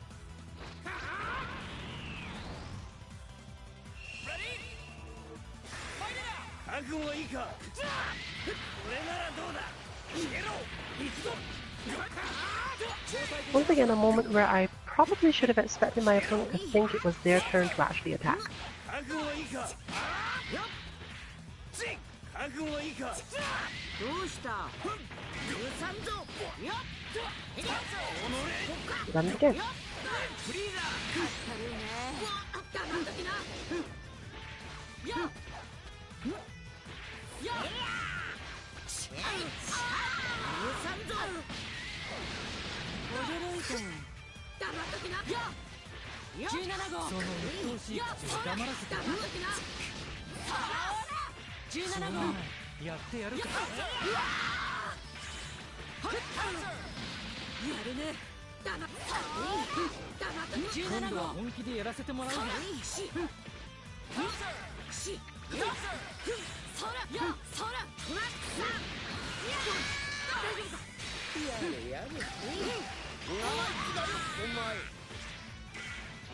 You'll notice, of course, in this case that I was mentioning before, my opponent is mostly trying to get away from me in Ramos.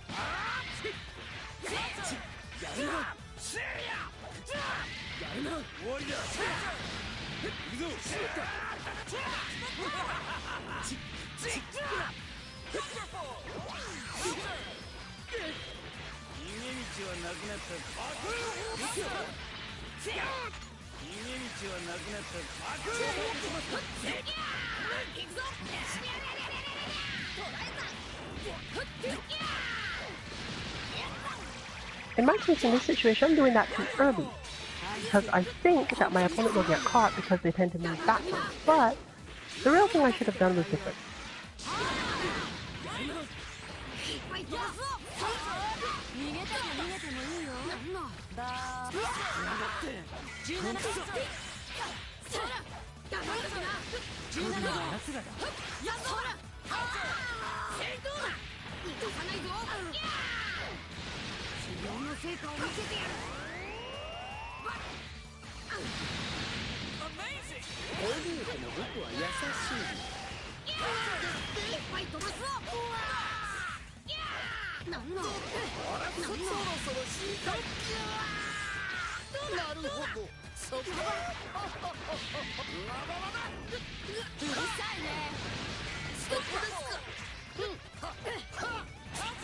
その調子。この星もろとも貴様らをゴミにしてやる。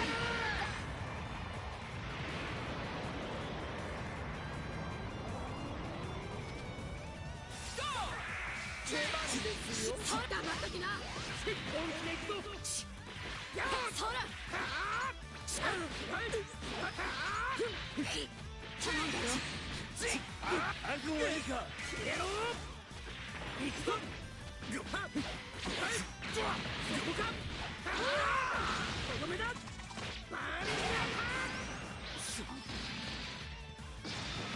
今度はこっちからやらせてもらうよ。そこですか。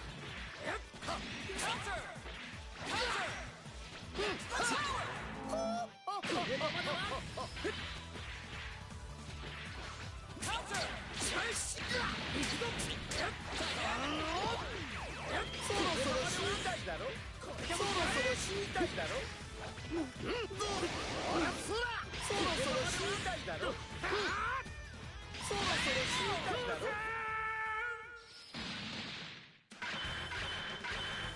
Utilizing every advantage you can get, be it your opponent's underconfidence or a tendency to recover in a certain direction, is how you win, but it's not necessarily how you improve.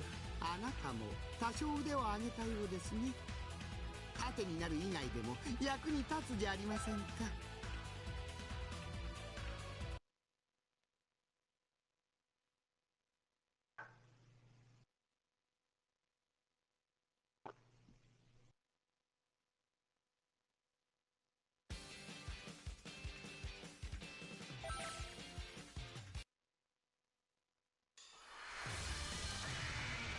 Time to begin the match!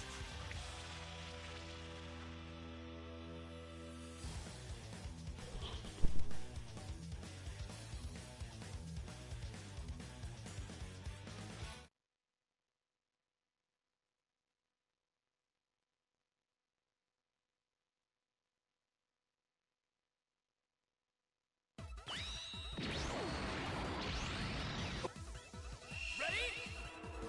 Let's go! こっちから行くよ。この攻撃なら大丈夫ですか。さあ行くよ。それ。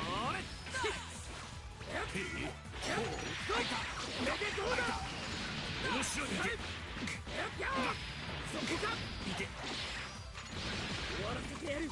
バーレー面白い。こっちから行くよ。僕が一番。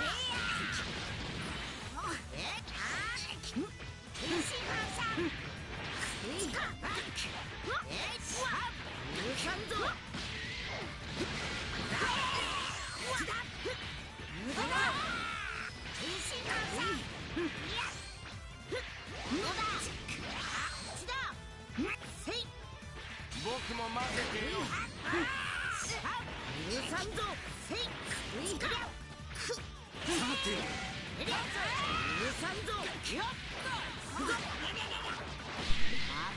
You'll probably notice that for the most part, this game slows down a lot when players block their way out of pressure rather than running through into another. It can make it a very bearable experience compared to what you'd normally expect, because there just aren't that many ways to really open someone up in this game that are completely unreactable.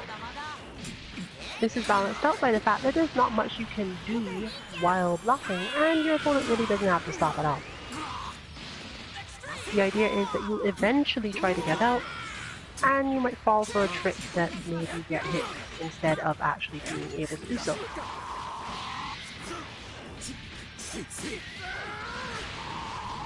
This is particularly true when you're in the corner and your opponent has better control over their spacing than they otherwise would. But as you can see here, the will to keep blocking is a serious and important part of Dragon Ball FighterZ.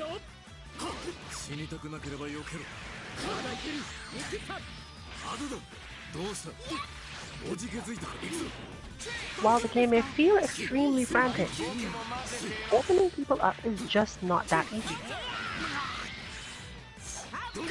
Keeping pressure on is. If you're unsure in a situation, your opponent's probably at least a little bit unsure as well, and you should probably just keep blocking.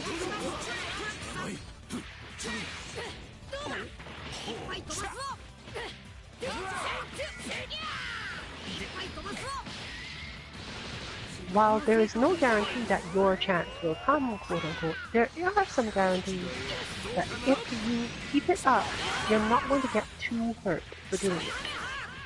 It takes a lot of effort for your opponent to make a big comeback while you're blocking. And the chances are that if they have been working on their combos and their character and their skills, they know how to bait you into getting hit far better than you know how to make sure you don't get hit. In other words, if you hit buttons, chances are you're wrong. So block long enough to be sure that you're going to hit the right button, and then make a habit of doing that. That's all there is to it.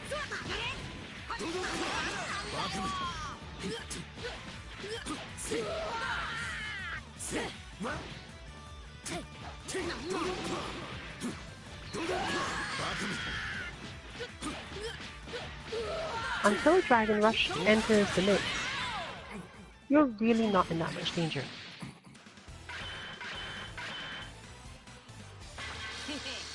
今回の勝負はちょっとは様になったかな。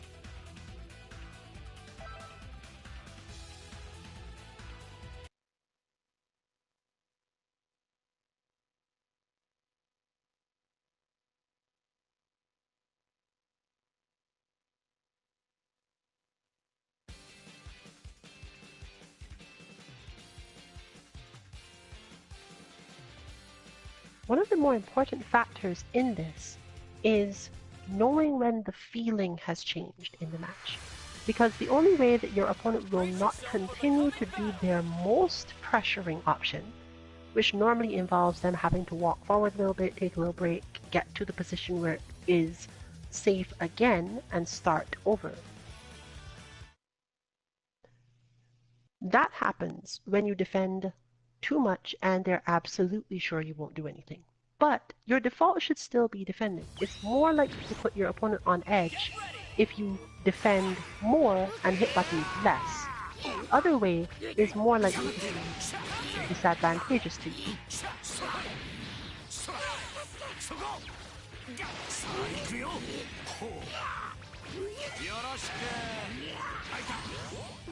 And if you're really that worried about it, you can force the issue by obviously doing deflect at certain spacings and timings when you think they want to continue but might need to delay their attack. This should deflect them entirely. Not only does this get them away from you, but it also sets up a lot of good situations when you get yourself cornered. You're respaced and you don't have to worry about that much.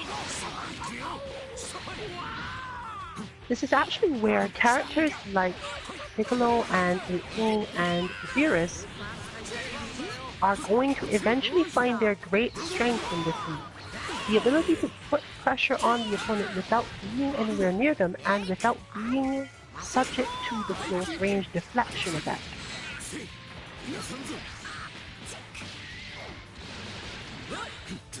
They can fake the opponent into having a different emotional reaction to parts of the match.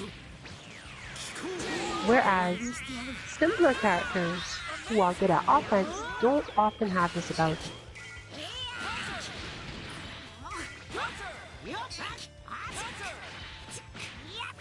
Characters with very long normals are also really good at this. Goku Black is one example. Gohan is to some extent another.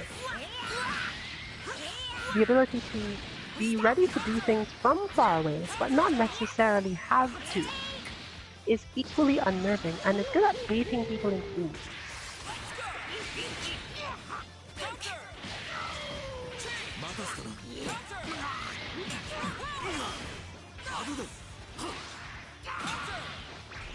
Another partially useful thing is that if your character has a decently long auto combo, you can definitely stop certain attacks from happening either.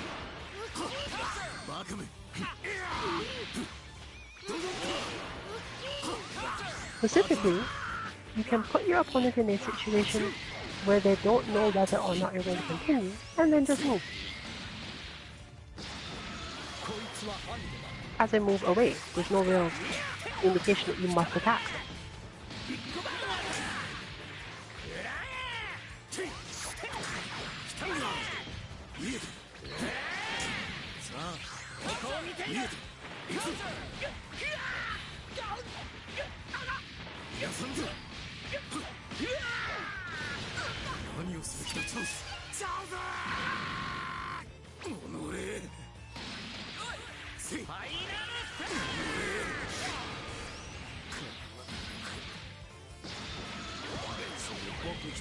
The opposing players need to build up that sort of thing as a general flow in their playstyle.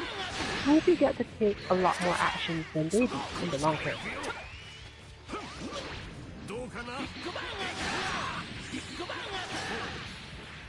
However, if you take your actions too early, it's difficult to get your own rhythm started. You're generally just playing into theirs and hoping that you get some damage. It's effective at lower levels, but it won't get you too far.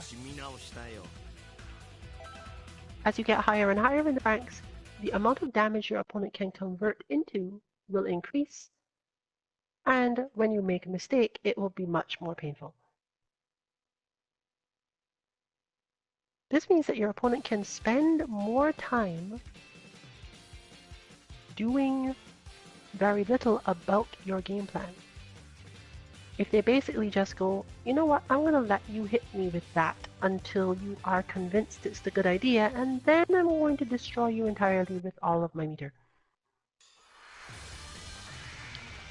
Get ready for battle.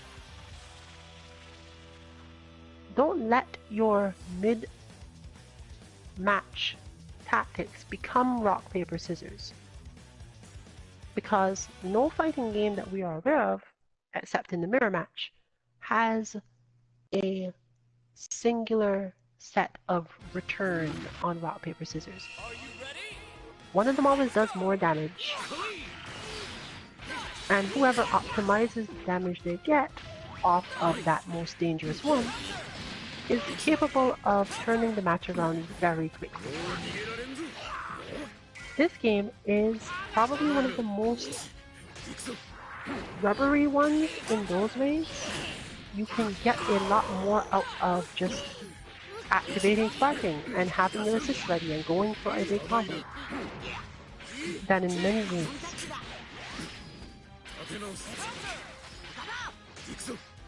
So feeling as if you are doing well can just be a trick from your opponent, functionally speaking.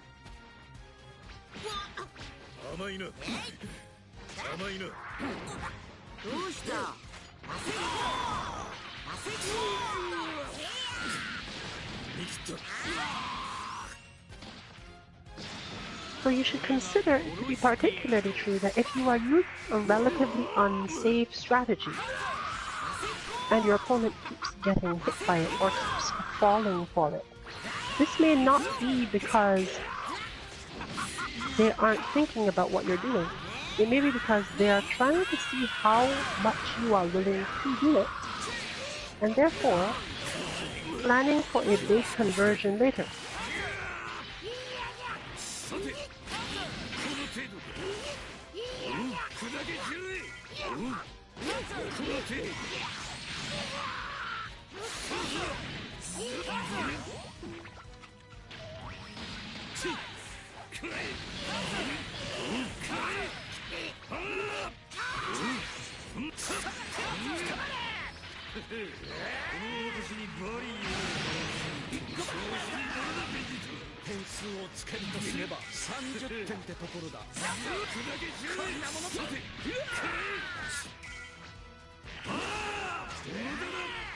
It is hard to expand your repertoire of moves you feel comfortable using without this sort of style of strategy.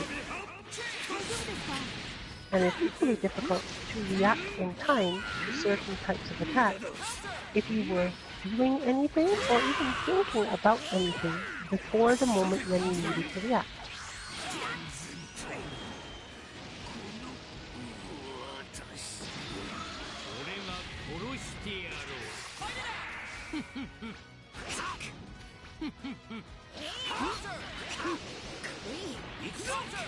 It is why this type of zoning blast that you see Brawley using, and my own characters use, is so effective. Not many characters get to just keep doing that from the other side of the screen, so the opponent must keep on blocking and must keep on thinking. The ability to do that is heavily helpful in terms of just being a straight up psychological distraction.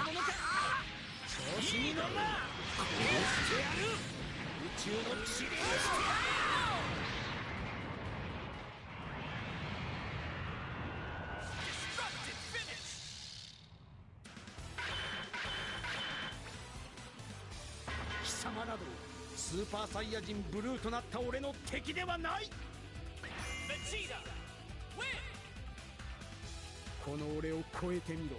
簡単には超えさせないがな。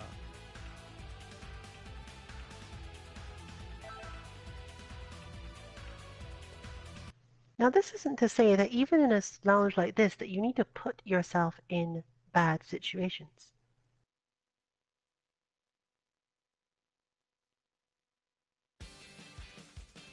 Your opponent will probably manage to put you in bad situations often enough on their own.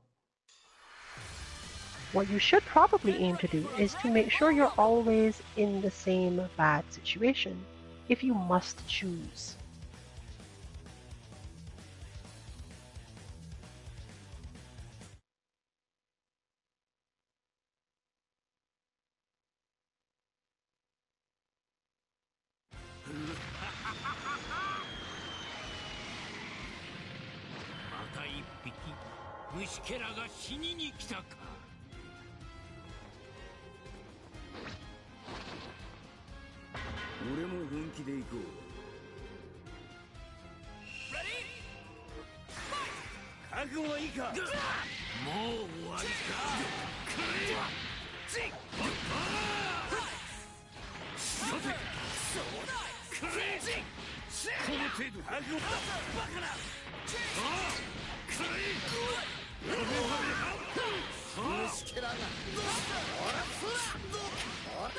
A good example is that in this situation, I expect my opponent to do that attack, but I don't actually have a response to that attack yet.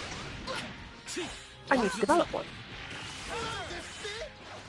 And until I do, my situation is going to be pretty bad for Frieza, or anyone else for that matter.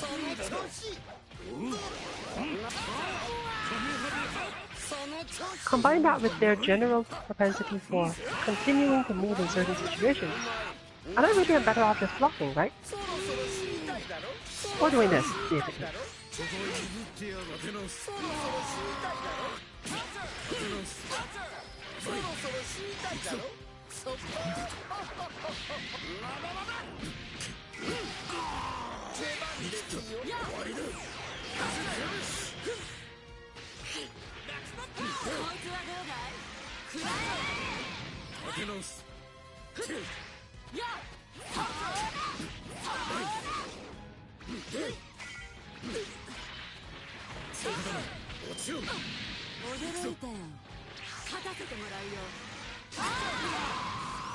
But given that I now can recognize that the situation they put themselves into when I dash at them is to jump back as a generality, I can see which character I should have in because I know which of my characters is most capable of dealing damage in that situation.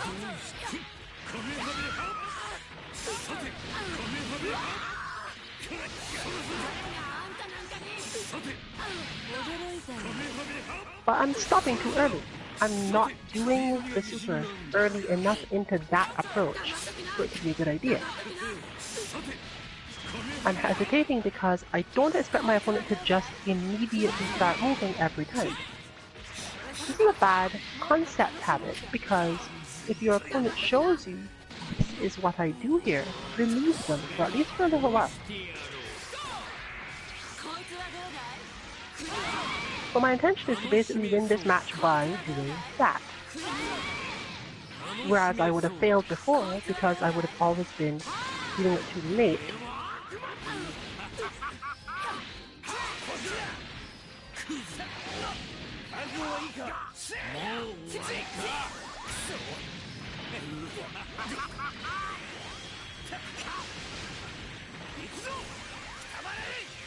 Same thing.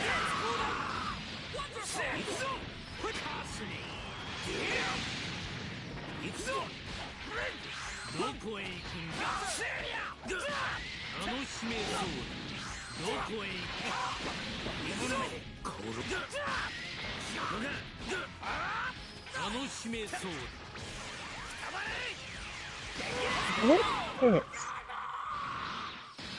My opponent created an expectation, and I watched for the moment in which that expectation was brought true. So I actually spent most of the rest of that match just waiting to get enough meter to do that.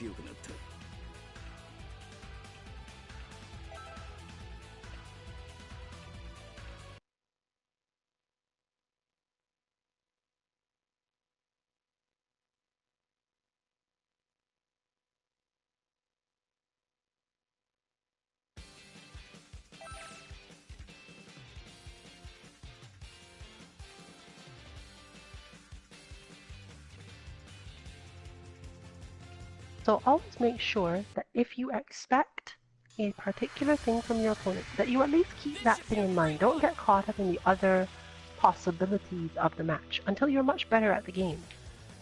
Because it's simply not possible for most humans to keep that many things in their memory. So expecting yourself to jump to the level of play where this is a thing, without going up the ladder rung by rung, step by step, is being kind of cruel to yourself. Wait until you have the muscle memory and the mental memory to automatically respond to a new situation, to an old situation, before you go trying to learn how to respond to new ones. Are you ready? Let's go!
All of these things combine into play styles as we mentioned before, usage of meter, character choices, and so on.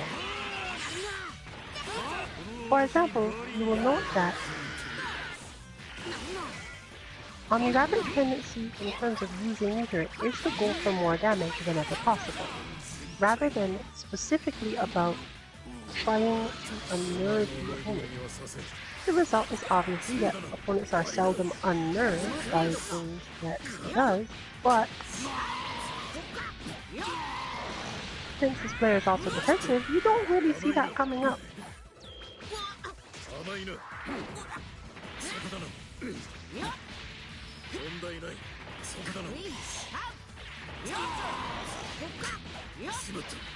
甘いな。もう逃げられんぞ。行くぞ。甘い。そうだな。行くぞ。甘いな。行くぞ。行くぞ。本気で行くぞ。そうだな。行くぞ。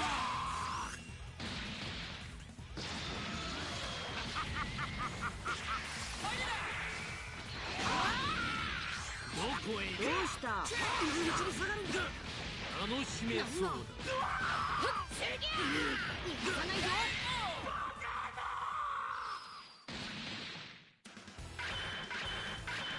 In general, one tries to learn fighting games one step at a time.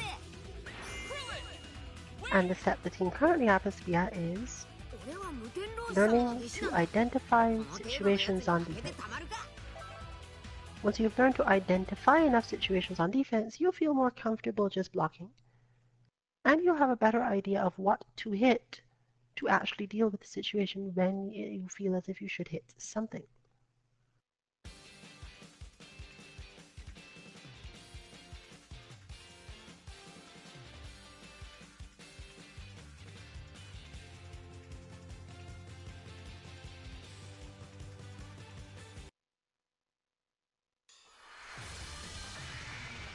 The battle's about to start. Good luck!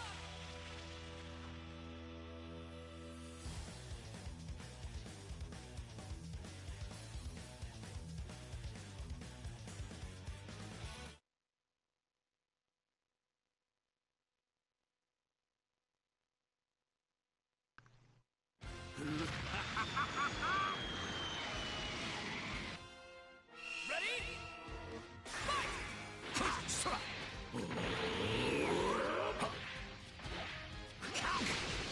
面白い。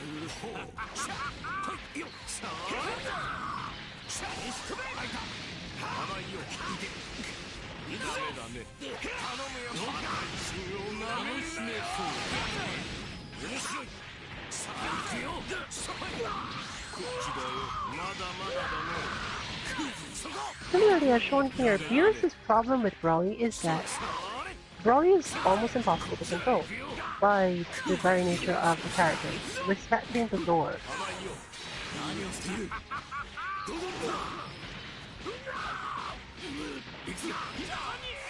However, Tenshinhan doesn't care. Tenshinhan can deal with nearly anything that Broly has, and is decent against 16 as well for similar reasons. The spaces that these characters need to be at open them up to a lot of Tenshinhan's mix-ups.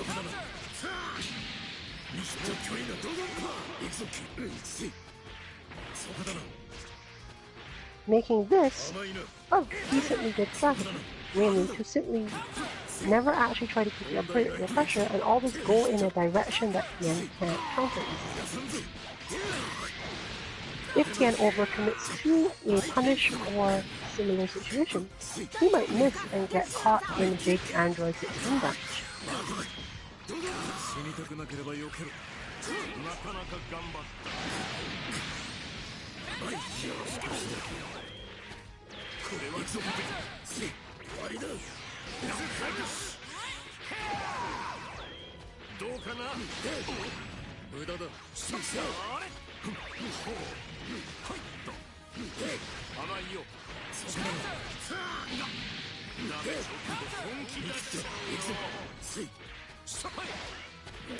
This character also benefits relatively heavily from positioning off of super dashes, and has enough armored moves to cause a problem.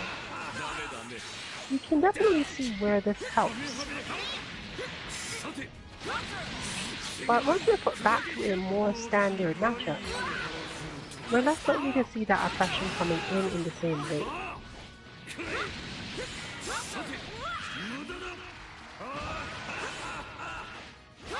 Positioning can still be fairly difficult though.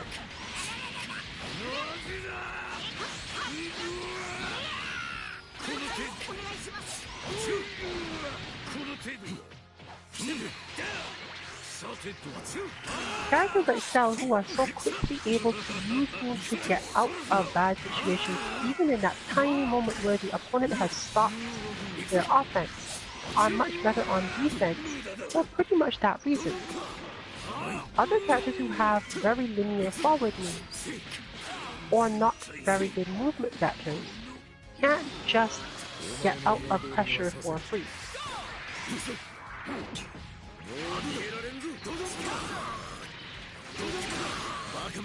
16, for example, really has to respect a lot of things. Although, of course, as you just see there, his neutral jump stomp is pretty good. Understanding your vectors and what you can do in terms of moving yourself around after your opponent's pressure has ended is highly important to understanding how to play this game as a generality.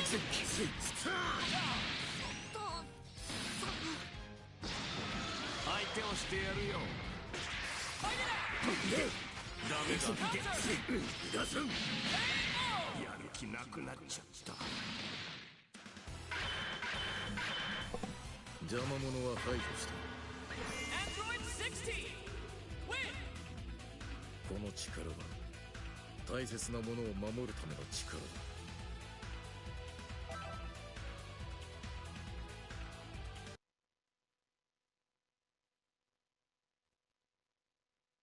Keeping up the calm to move yourself after your opponent's blocking and execute whatever plan you have from there is how you can really optimize your situation.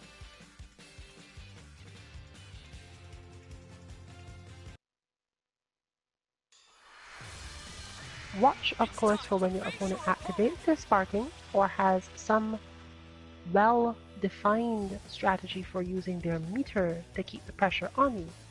But a lot of these are still not that dangerous because they eventually make the meter run out.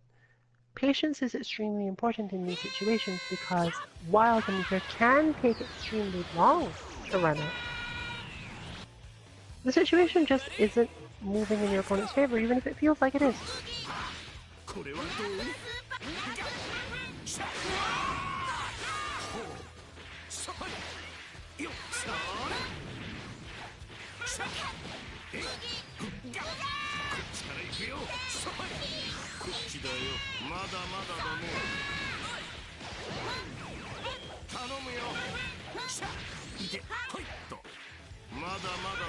But above all else, if there's anything to take away from this particular stream, remember, blocking is easy.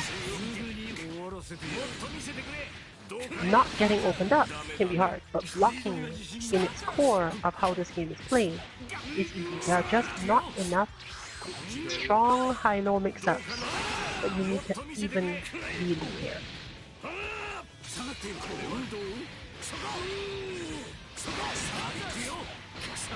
Here when you've gotten hit and need to get out of a nasty reset.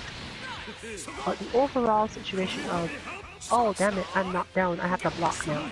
It's just not that scary. It's far less scary than most other games because the thing that opens people up in this game is relatively slow compared to most games.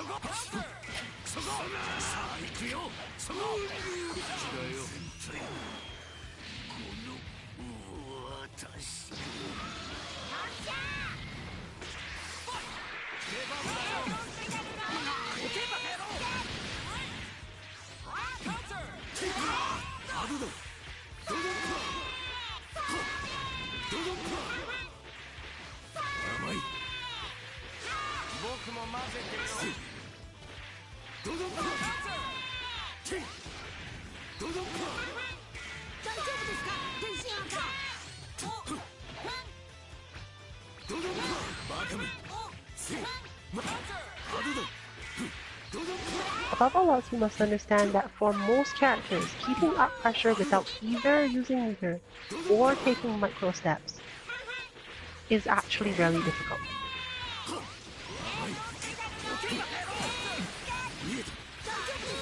Why you'll often see members of the team stop entirely rather than trying to keep their pressure going.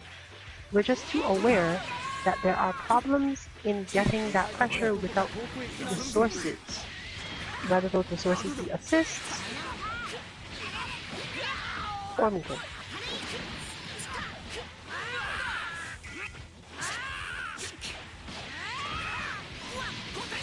The key moments that you see in these sorts of matches are very much about when a block string has ended and then you can guess. Wake up is not the time to be guessing in Dragon Ball FighterZ. And the faster you learn that, the more likely you are to not be stressed out by the overall flow of the game.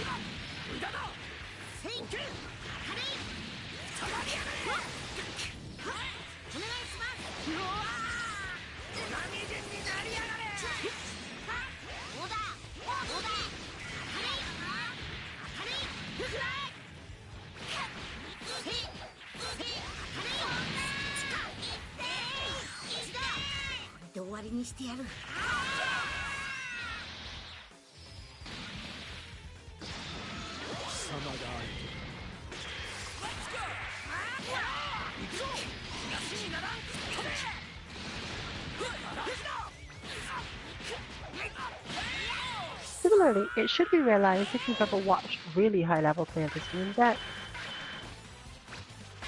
there's been less and less pressure on knockdown recently, because pressure on knockdown against an opponent who is relatively aware of your style is functionally a waste of meter that you could probably have used for something else. To achieve the wake-up pressure on them, you generally have to use meter if they block, otherwise you may be putting yourself in danger. If they're cornered, sure, but getting them to the corner is a lot more about understanding that you should be able to keep pressure up. Characters whose pressure moves also push back really well are very good for this, specifically Cell. And to some extent Gohan. Gohan is more so, he will push you out but can immediately get back in. Characters who seem weaker are often given that rating at the moment because they're not as good at staying on you or pushing you back with their wake-up pressure so that they can force the corner situation early. Are you ready? Let's go! 覚悟はいいか。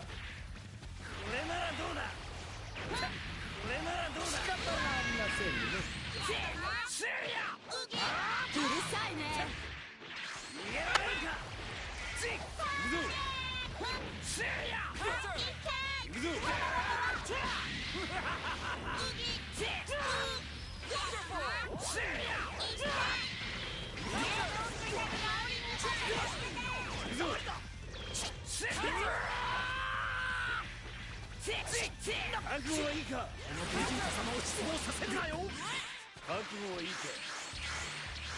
マガンフォーガンポー。宇宙の塵にしてやる。遅いそうの程度ですか。どうだい？ここですよ。どうだい？なるほど。ここですよ。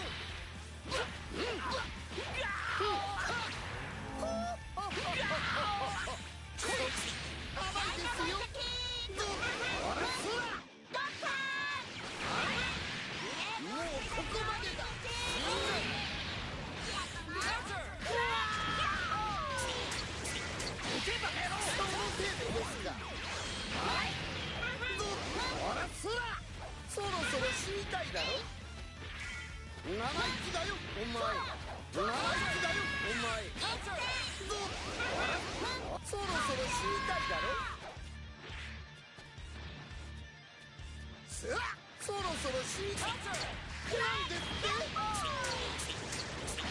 てその程度に。なるほど虫けらが。おうなかなか甘いこと本気を出す。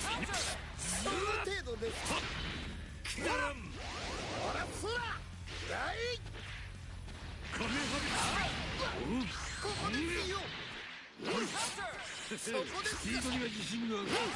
無駄だこの野郎。覚悟はいいか。砕け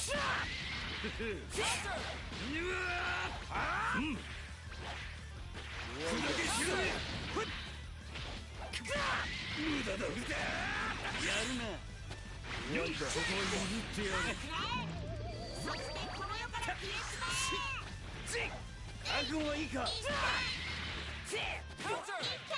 覚悟。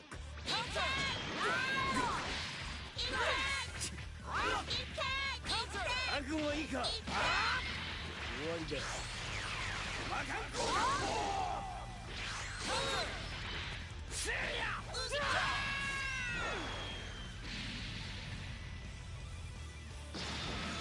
すぐに終わらせてやる。やれやれ。生意気だよ。そろそろ死にたいだろ。なんだそろそろ死にたいだろ。生意気だよお前。無駄だ。こっちだよ。こっちだよ。おう。大地。そろそろ殺してしまうぞ。そこですか。大この程度。どうだ。 This would be a lot harder, but I played Dio. あいつ本当に強いよ。究極のセンスはもうここにいるだろう。無駄だ。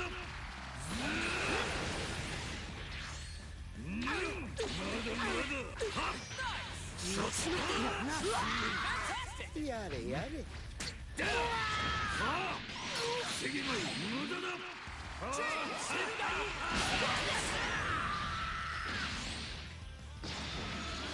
こねピッチュまだまだそら貴様にはちょうどいいサイド。やそらそら黙っとけ行くよ17号。わかったわかった。そら17号。その一等行くよを黙17号。らせてやる。わかったわかった。黙っときな。やそらやそら喜べ兄弟。逃げたけどよっさて防げない砕け散れ。無駄だ。さっからえ。なんだってはあ。1対1ならこうつむ。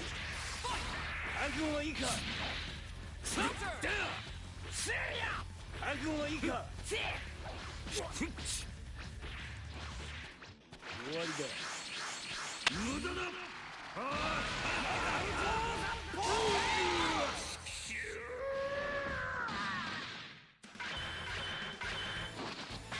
恨むんならてめえの運命を恨むんだな。この俺のように。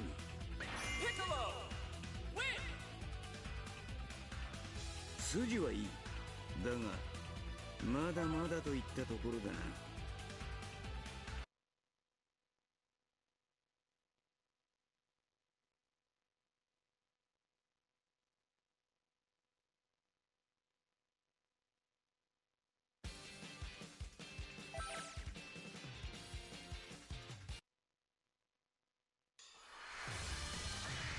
Time to begin the match!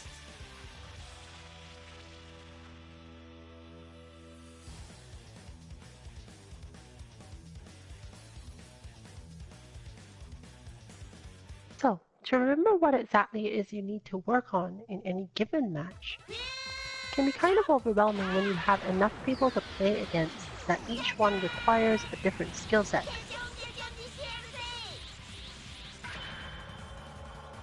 And that is effectively what online play is. Even within this lounge, you can see the relative mental strain placed on players with just 4 opponents.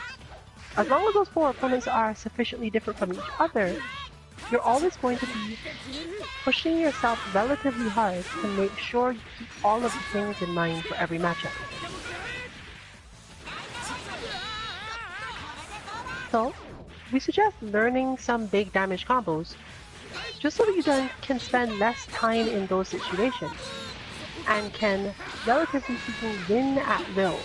But in online matches, where you are trying to focus on your rank, you shouldn't generally be too focused on getting more points or ranking up if you haven't yet managed to deal with all of the things that your opponents at that particular rank tend to do.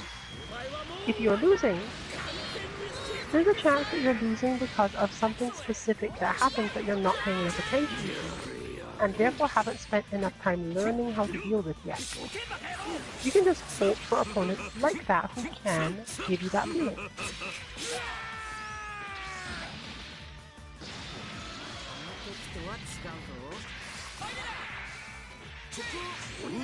Cell is a good character for the aforementioned I can keep my pressure string up or freeze basically forever, which is again why he's considered to be good at the moment in a lot of situations. Now, unlike some of the other reasons why people consider characters good that we expect to eventually go away, Cell is one of the ones with the least chance of succeeding in this. In fact, there's already tech online that tells you which parts of Cell's pressure strings you can reflect out of.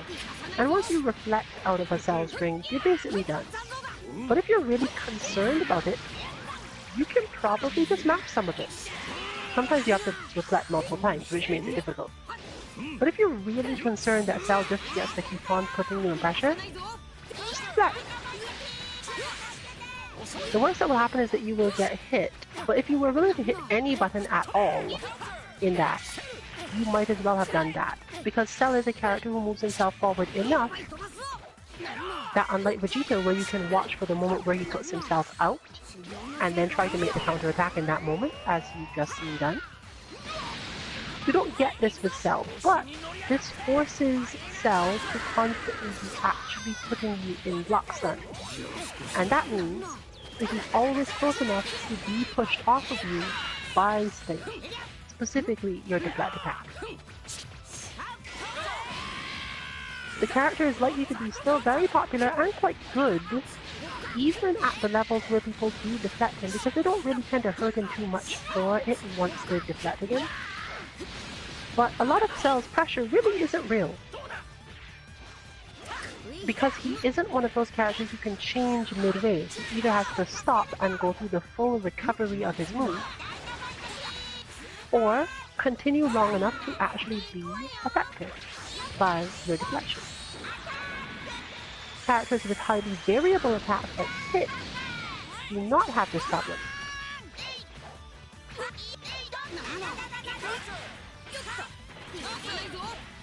Gotenks is also a good character for actually having mixed-up pressure. As perfect as Cell may be considered to be, he isn't that strong at it.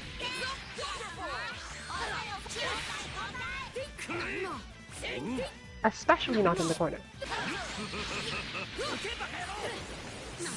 As you can see, when Cell actually does get some damage from you happening to deflect and him choosing the right thing, it's very small damage almost all of the time.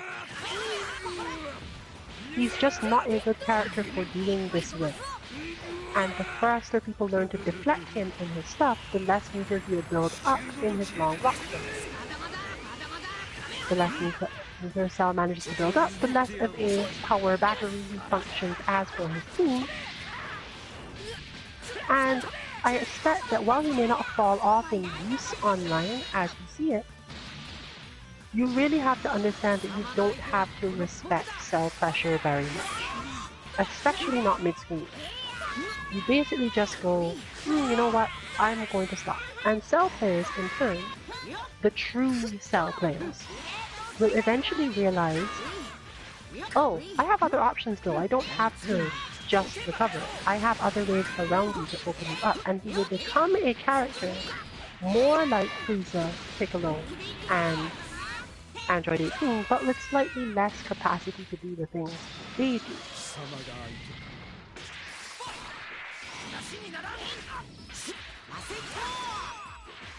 The overall benefit gained by playing Cell is going to diminish over time, and we are pretty confident that at tournaments you're not going to see a lot of him soon.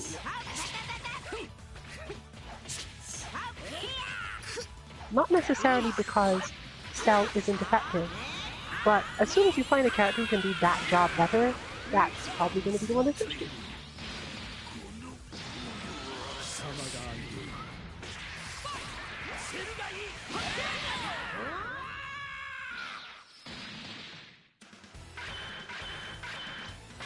俺はスーパーベジータだ。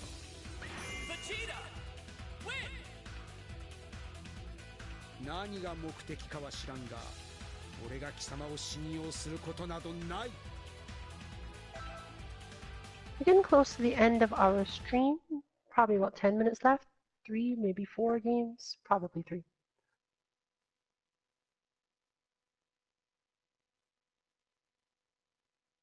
We know that Fuse Zamasu is coming out soon. If you were checking in the stream chat, there's some strong speculation opinions, but I did read the Shonen Jump scan as best as I could. My Japanese is a little off, but I'm fairly confident now, having read it, in the assessment I gave. I expect that this character is going to be mostly about holding a space in the air in the middle of the screen and trying his best to stay there. If you try to attack him, you're going to have to run a gauntlet. Not like Beerus, who is more so likely to play from the other side of the screen and try to keep you in particular positions. I'm expecting more of a long-range mix-up character who can't actually come down. So you're not going to have to worry about cross-ups. You're going to have to worry about whether or not he decides to go up more, forward, dodging your attacks in mid-air. So if you find that sort of play style interesting, you can say that I said this, you can probably look forward to having a new character fairly soon. Vegito I expect to be very similar, but not so much in the I can float here and give you trouble sense, more so in the I can attack in any direction, so you can't really break my defense if I'm aware. The difficulty will be the high mastery of it. This probably fits in with both the conceptual lore of the character and the moveset he's very likely to have based on what that fusion tends to be able to do in the show. And the producer of this game is well known for being able to put things that are lore-wise natural for a character into the character. So I'm relatively expecting that sort of playstyle from Vegito, especially since most of the other playstyles of that type are already covered by either Goku or Vegeta.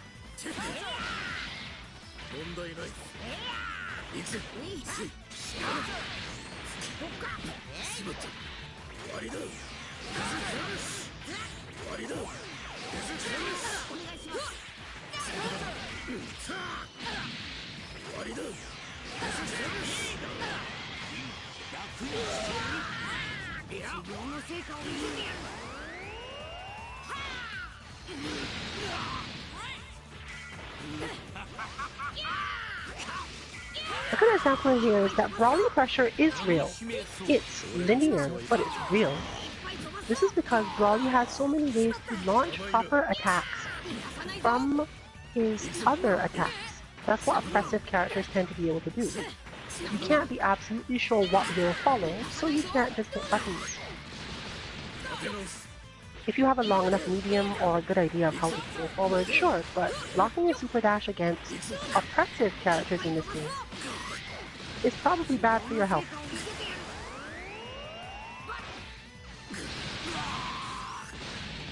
The other side of this is that those characters aren't as good at getting in and move sort of slowly, so you kind of see them coming a mile away even when they are doing something as blatant as a super dash.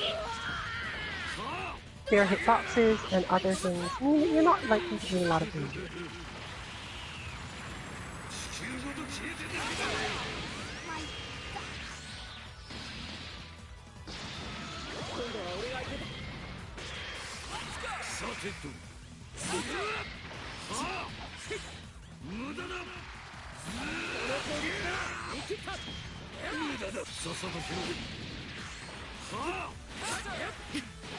Whereas Cell, as we've just seen, is actually much less capable of doing that than Brawly without putting himself in a bad situation. Brawly doesn't even care if you deflect him. Cell cares a lot.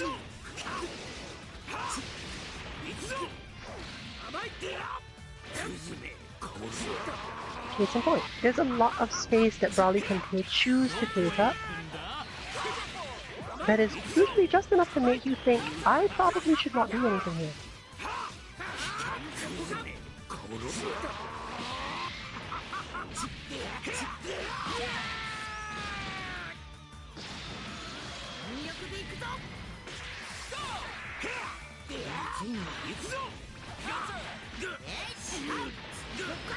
Therefore, picking the correct response to Brawly's Super Dash, other than obviously actually stopping it, can be really hard.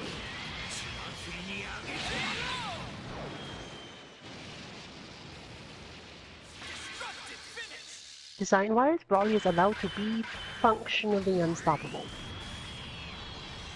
And you just have to find the holes in his offense.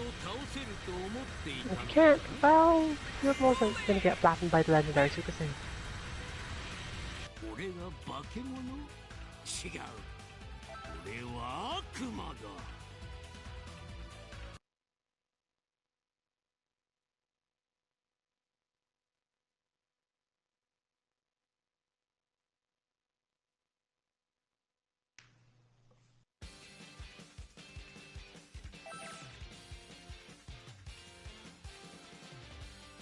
Alright then, it looks like we're going to close out with our final match for the evening. And knowing these two, they will definitely go all out. But with everything else that's been discussed today, they're going to involve a lot more blocking and some deflections.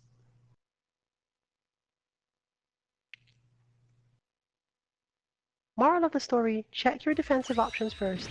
First blocking, then deflecting, then sparking, then metered moves.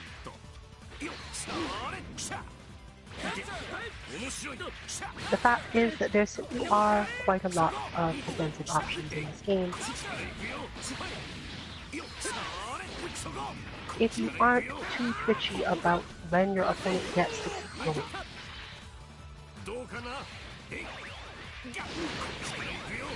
But more importantly, there are a ton of defensive options in this game that even when you're wrong, they result in very little gain for your opponent.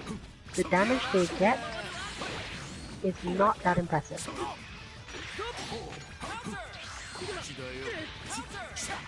You can even tell based on the overall design of the game. Unlike many games where blocking is meant to look and feel like a less impressive thing, you can actually see that a lot of effort has been put into animation-wise. Hit stop, hit stun, things that make it clear that you have blocked an attack. Whereas, being sure that you landed an attack is less visually interesting. The game doesn't spend a lot of time proving to you that you landed an attack, but it does make it very blatant that you blocked one. In a visual design perspective, I'm referring to the fact that the hit sparks on hitting are relatively small and are approximately the same color. You would think that this would be, oh well, we don't really want to distract people, but lots of games have really strong hit sparks to make it obvious that you landed your hit attack. But more importantly, you can see whenever you block, there's a big circular flash that very clearly signals that you were successful in your blocking.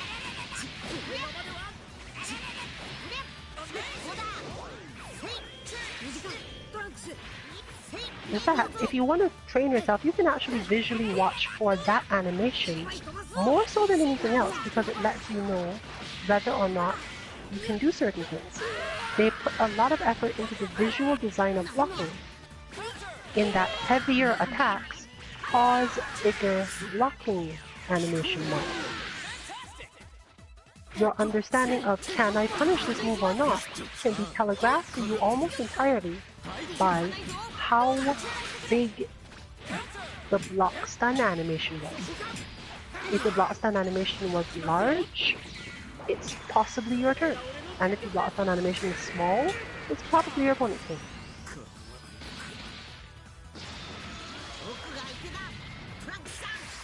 This high level of visual design is used to make the game as bearable as possible for people who use visual foods with him. You can also watch things like where on your character the block stun even appears. If it appears towards your front, you can generally expect that you will be able to punish because your opponent is far away. If you notice the block stun appearing deep onto your character's body, they might have some good stuff they can throw out after that. So watch for that as well. Whereas you can see that nearly none of this is bothered for hit stun. It's just not relevant.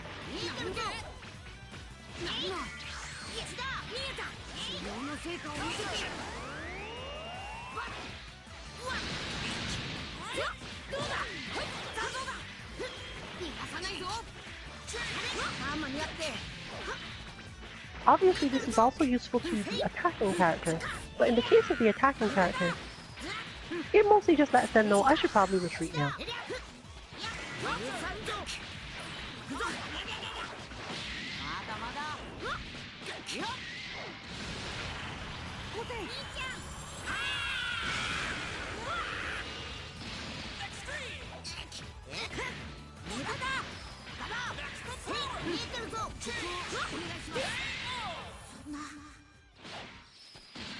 But another epic final set brought to you by Nauticon and OmniRabbit to close out our stream for this evening. We'll be back next week, of course. Tomorrow, most likely I'll just stream under night or something. Don't expect Street Fighter content, we're saving all that energy up for Falk's release.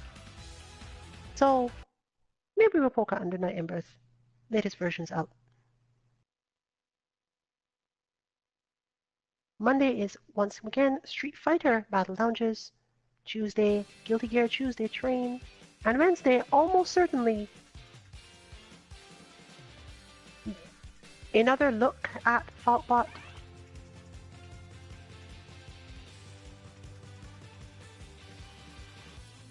So, see you back next week, Thursday, for more Kame House lobbies.